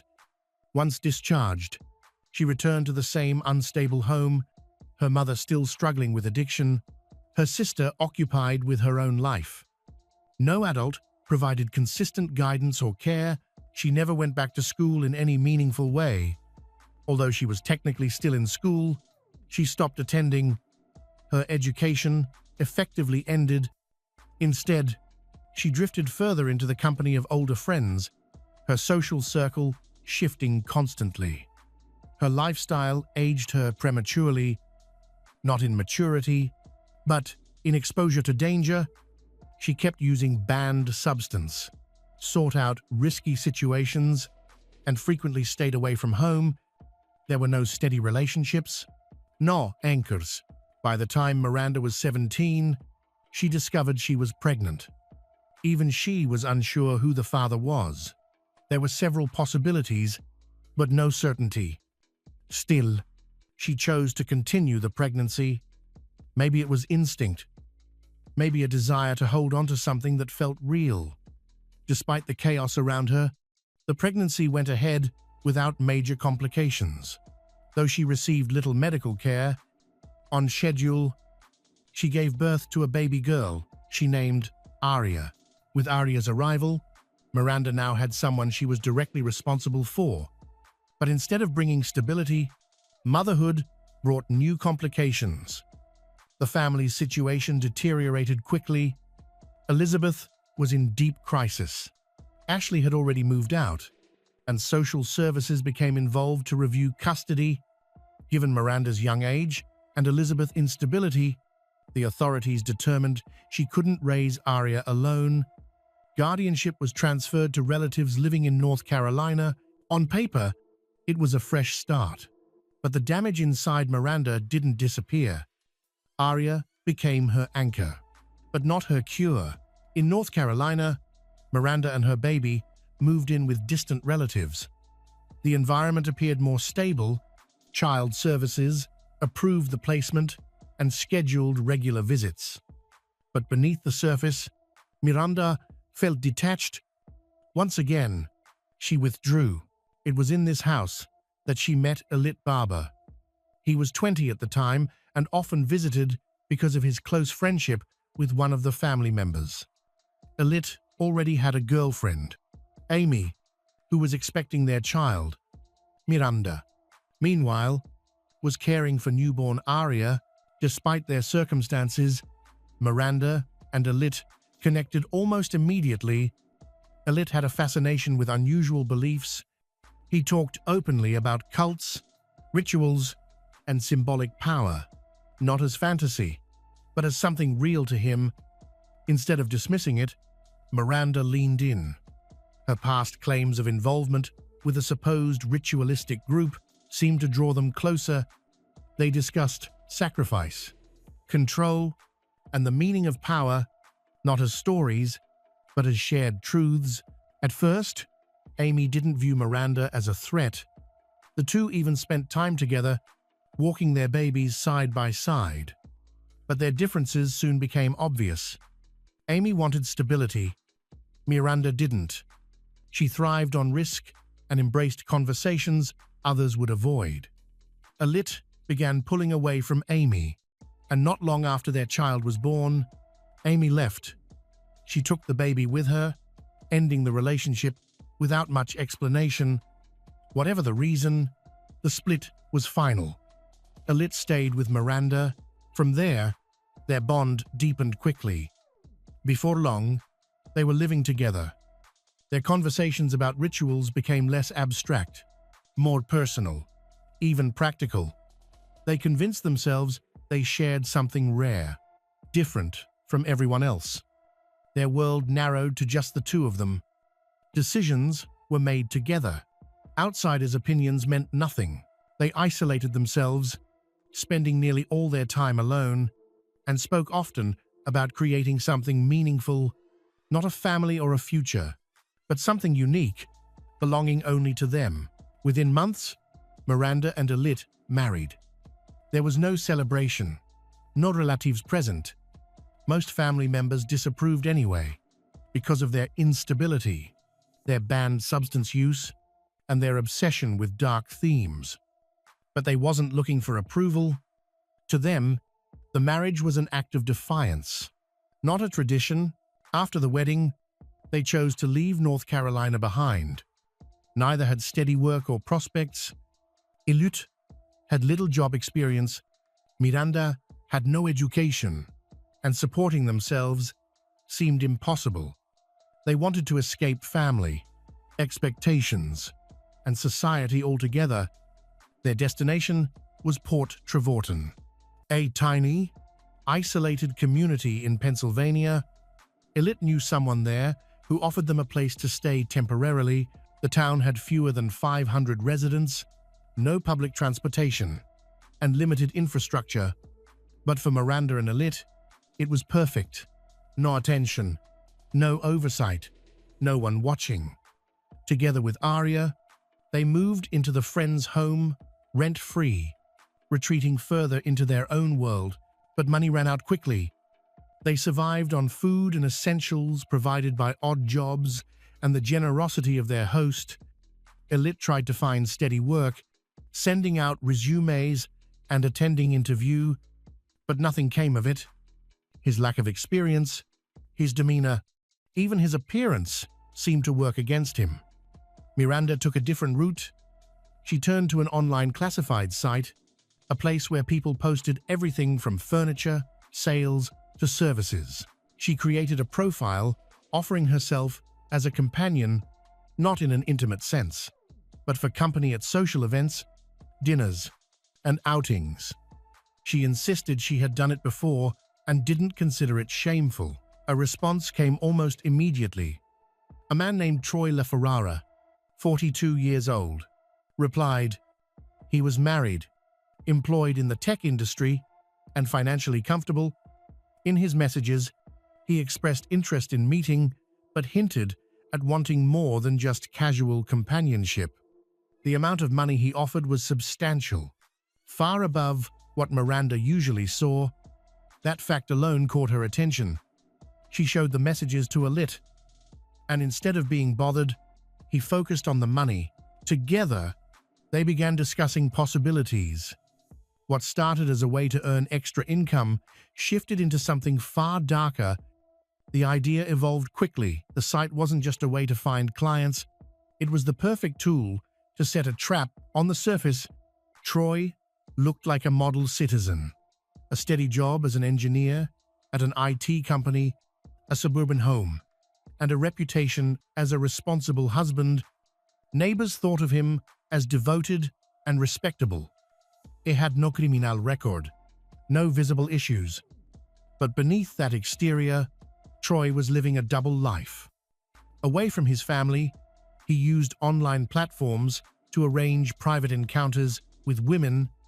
He regularly browsed ads, messaged profiles, and set up meetings, all while keeping it secret. His family had no idea. When he found Miranda's post, he was intrigued. While her ad didn't explicitly promise anything physical, its tone suggested flexibility. Troy reached out, asking about details, and the conversation soon moved to private messages. He offered payment well above average. That was enough for Miranda to say yes. To Troy, it looked like a discreet arrangement. In reality, it was a trap waiting to be sprung. November 11, 2013. The meeting place was a shopping center parking lot. Troy pulled into the agreed-upon spot. Miranda was already there. He climbed into her car, handed her the money, and settled in. He was calm, relaxed, maybe even comfortable. Their destination had already been chosen, a quiet rural road. far from town, where no one would pass by. In the trunk, hidden under a blanket. Il lay on a blanket. He waited for Miranda's signal word. The car rolled through the darkness. A few miles out, Miranda slowed and pulled over. She turned to Troy and asked, "Did you see the stars tonight?" That was the cue. A lit burst from the trunk, wrapping electrical wire around Troy's neck. The attack was sudden, but Troy didn't collapse immediately. He fought back with desperate strength, clawing at the wire, even managing to push the door open and get one leg outside. Miranda, seeing headlights approaching in the distance, knew they had little time.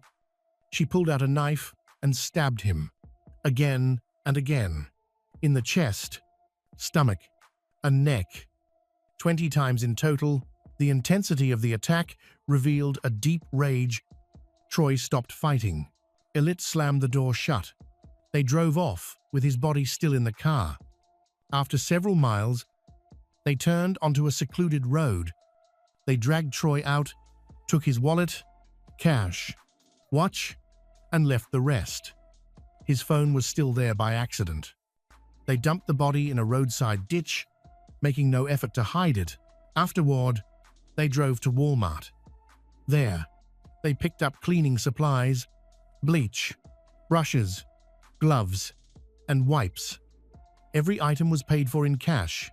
Using money taken from Troy's wallet, they cleaned the car later that night, far from the scene, scrubbing the seats, mats, and doors. The wire used in the attack was discarded along the way. Once finished, they went out to eat. It was Elit's birthday, and they chose a nicer restaurant, ordering full meals and drinks. Again, they paid in cash. By the next morning, life seemed to continue as normal. Neither of them showed signs of fear, panic, or regret. The following morning, Troy LaFerrara's body was found on the side of a rural road. He was partially covered by tall grass, but otherwise left in the open. Scattered nearby were some of his clothes and his cell phone. That phone became the breakthrough. It was still powered on, and recent calls and messages were easy to retrieve. One number appeared multiple times. Investigators traced it to a registered SIM card belonging to Miranda Barber. Detectives went to the address listed with the phone record. Miranda agreed to come to the station, told it was just a routine check linked to Troy's phone activity. During the first interview, she appeared calm, even cooperative. She denied knowing Troy, insisting they had never met. She suggested she might have accidentally answered a call from a stranger, but claimed no knowledge beyond that. When asked about her use of the online classified site, she hesitated briefly before saying she hadn't logged in for months. The interview went on for about an hour, but when detectives asked to look through her phone, her demeanor changed instantly. She refused, saying they would need a warrant. Her tone turned defensive. Officers noted the sudden shift, but lacking grounds to detain her, they let her go. Back at the house where she was staying, Miranda unraveled. Hours later, she admitted to a friend that she had been involved in Troy's death. She provided names, motives, even details of the night. The friend was horrified. He urged her to confess, warning that if she didn't, he would go to the police himself. Around 4:00 a.m., Miranda returned to the station and asked to see the lead investigator. This time, she said she was ready to tell the truth, but immediately reframed it. She claimed the killing had been self-defense. She explained that she met Troy through her ad, but during their encounter, he became aggressive. She said she panicked, grabbed a knife, and stabbed him. She never mentioned the wire. She never mentioned Elit. Her story didn't match the evidence. The sheer number of stab wounds, the strangulation marks, and other signs all pointed to more than one attacker. Investigators knew her account was only the beginning of a series of lies. With Miranda's partial confession on record, attention shifted to Elit Barber. He was at the house when Miranda returned from the station, calm and silent. Even after learning she had admitted involvement with Troy, he didn't appear shaken. Detectives brought him in for questioning. He didn't resist. His answers were brief. He denied knowing about Troy, denied leaving the house that day, denied any involvement. Investigators later obtained surveillance footage from a nearby shopping mall. On the video, just before Miranda's meeting with Troy, a man could be seen climbing into the back seat of her car. The footage was clear enough to confirm it was Elit. When shown the video, his story shifted. In a second interview, Elit admitted his role. He described the plan in detail, explaining that both he and Miranda had agreed on the setup. The wire and the knife had been chosen beforehand. He spoke with no hesitation, no visible emotion. The lead investigator described his tone as detached, almost clinical. A forensic psychologist later observed that even while describing the moment of Troy's death, Elit's voice stayed steady, flat, and completely without remorse. Elit Barber was then formally arrested. When investigators compared their statements, it became clear her self-defense claim didn't hold up. The evidence showed the attack had been planned in advance, coordinated, and deliberately carried out. On the surface, the case seemed clear. One victim, two perpetrators, confessions, and supporting forensic proof. But it shifted after a phone call from jail. Miranda contacted a journalist, not to plead for sympathy or reduce her sentence, but to make a shocking claim. In the interview, she said Troy LaFerrara wasn't her first victim. According to her, there were 22 others. She offered no names, dates, or locations, just a vague statement that she had lost count after 20. The story spread quickly, and headlines labeled her a female serial killer. Police had to take the claim seriously. Investigations were reopened, and Miranda was questioned directly. Who were these victims? Where? When? But her answers remained inconsistent and vague. Authorities checked missing persons cases across several states where she had lived, but nothing matched. No bodies, no witnesses, no evidence. Her family soon spoke out. Her father, her sister, and others close to her all described a lifelong pattern of attention-seeking. As a child, Miranda often told elaborate stories that placed herself at the center. They believed this confession was no different, a way for her to control the narrative and stay in the spotlight. Elut, however, seemed to believe her. During one of his recorded interviews, he said Miranda had told him similar stories in private. He described how her personality shifted when she spoke about them, as though she became someone else entirely. He even gave that side of her a name, Super Miranda. To him, it felt like she was possessed by something darker, something he couldn't fully understand. He claimed he sometimes believed he lived with two Mirandas. Eventually, the case moved to trial. The courtroom atmosphere was subdued, no emotional outbursts, no visible remorse. Miranda Barber and Elit Barber stood silently as the judge handed down their sentences. They were both sentenced to life in prison without the possibility of parole. Their expressions, captured on camera, were flat and unreadable. Months later, another tragedy followed. Miranda's mother, Elizabeth, died of an overdose. There was no note left behind. Family members later said she had struggled with mental and emotional instability for years. The collapse of her daughter's life, the public disgrace, and the disintegration of her family pushed her over the edge. She was found alone in her home. As for Miranda's young daughter, Aria, she was first placed in temporary care after her mother's arrest. Following Elizabeth's death in 2016, the state assumed full custody. Very little information about her has been released, apart from one detail: her last name was legally changed for her protection. Her current whereabouts remain undisclosed.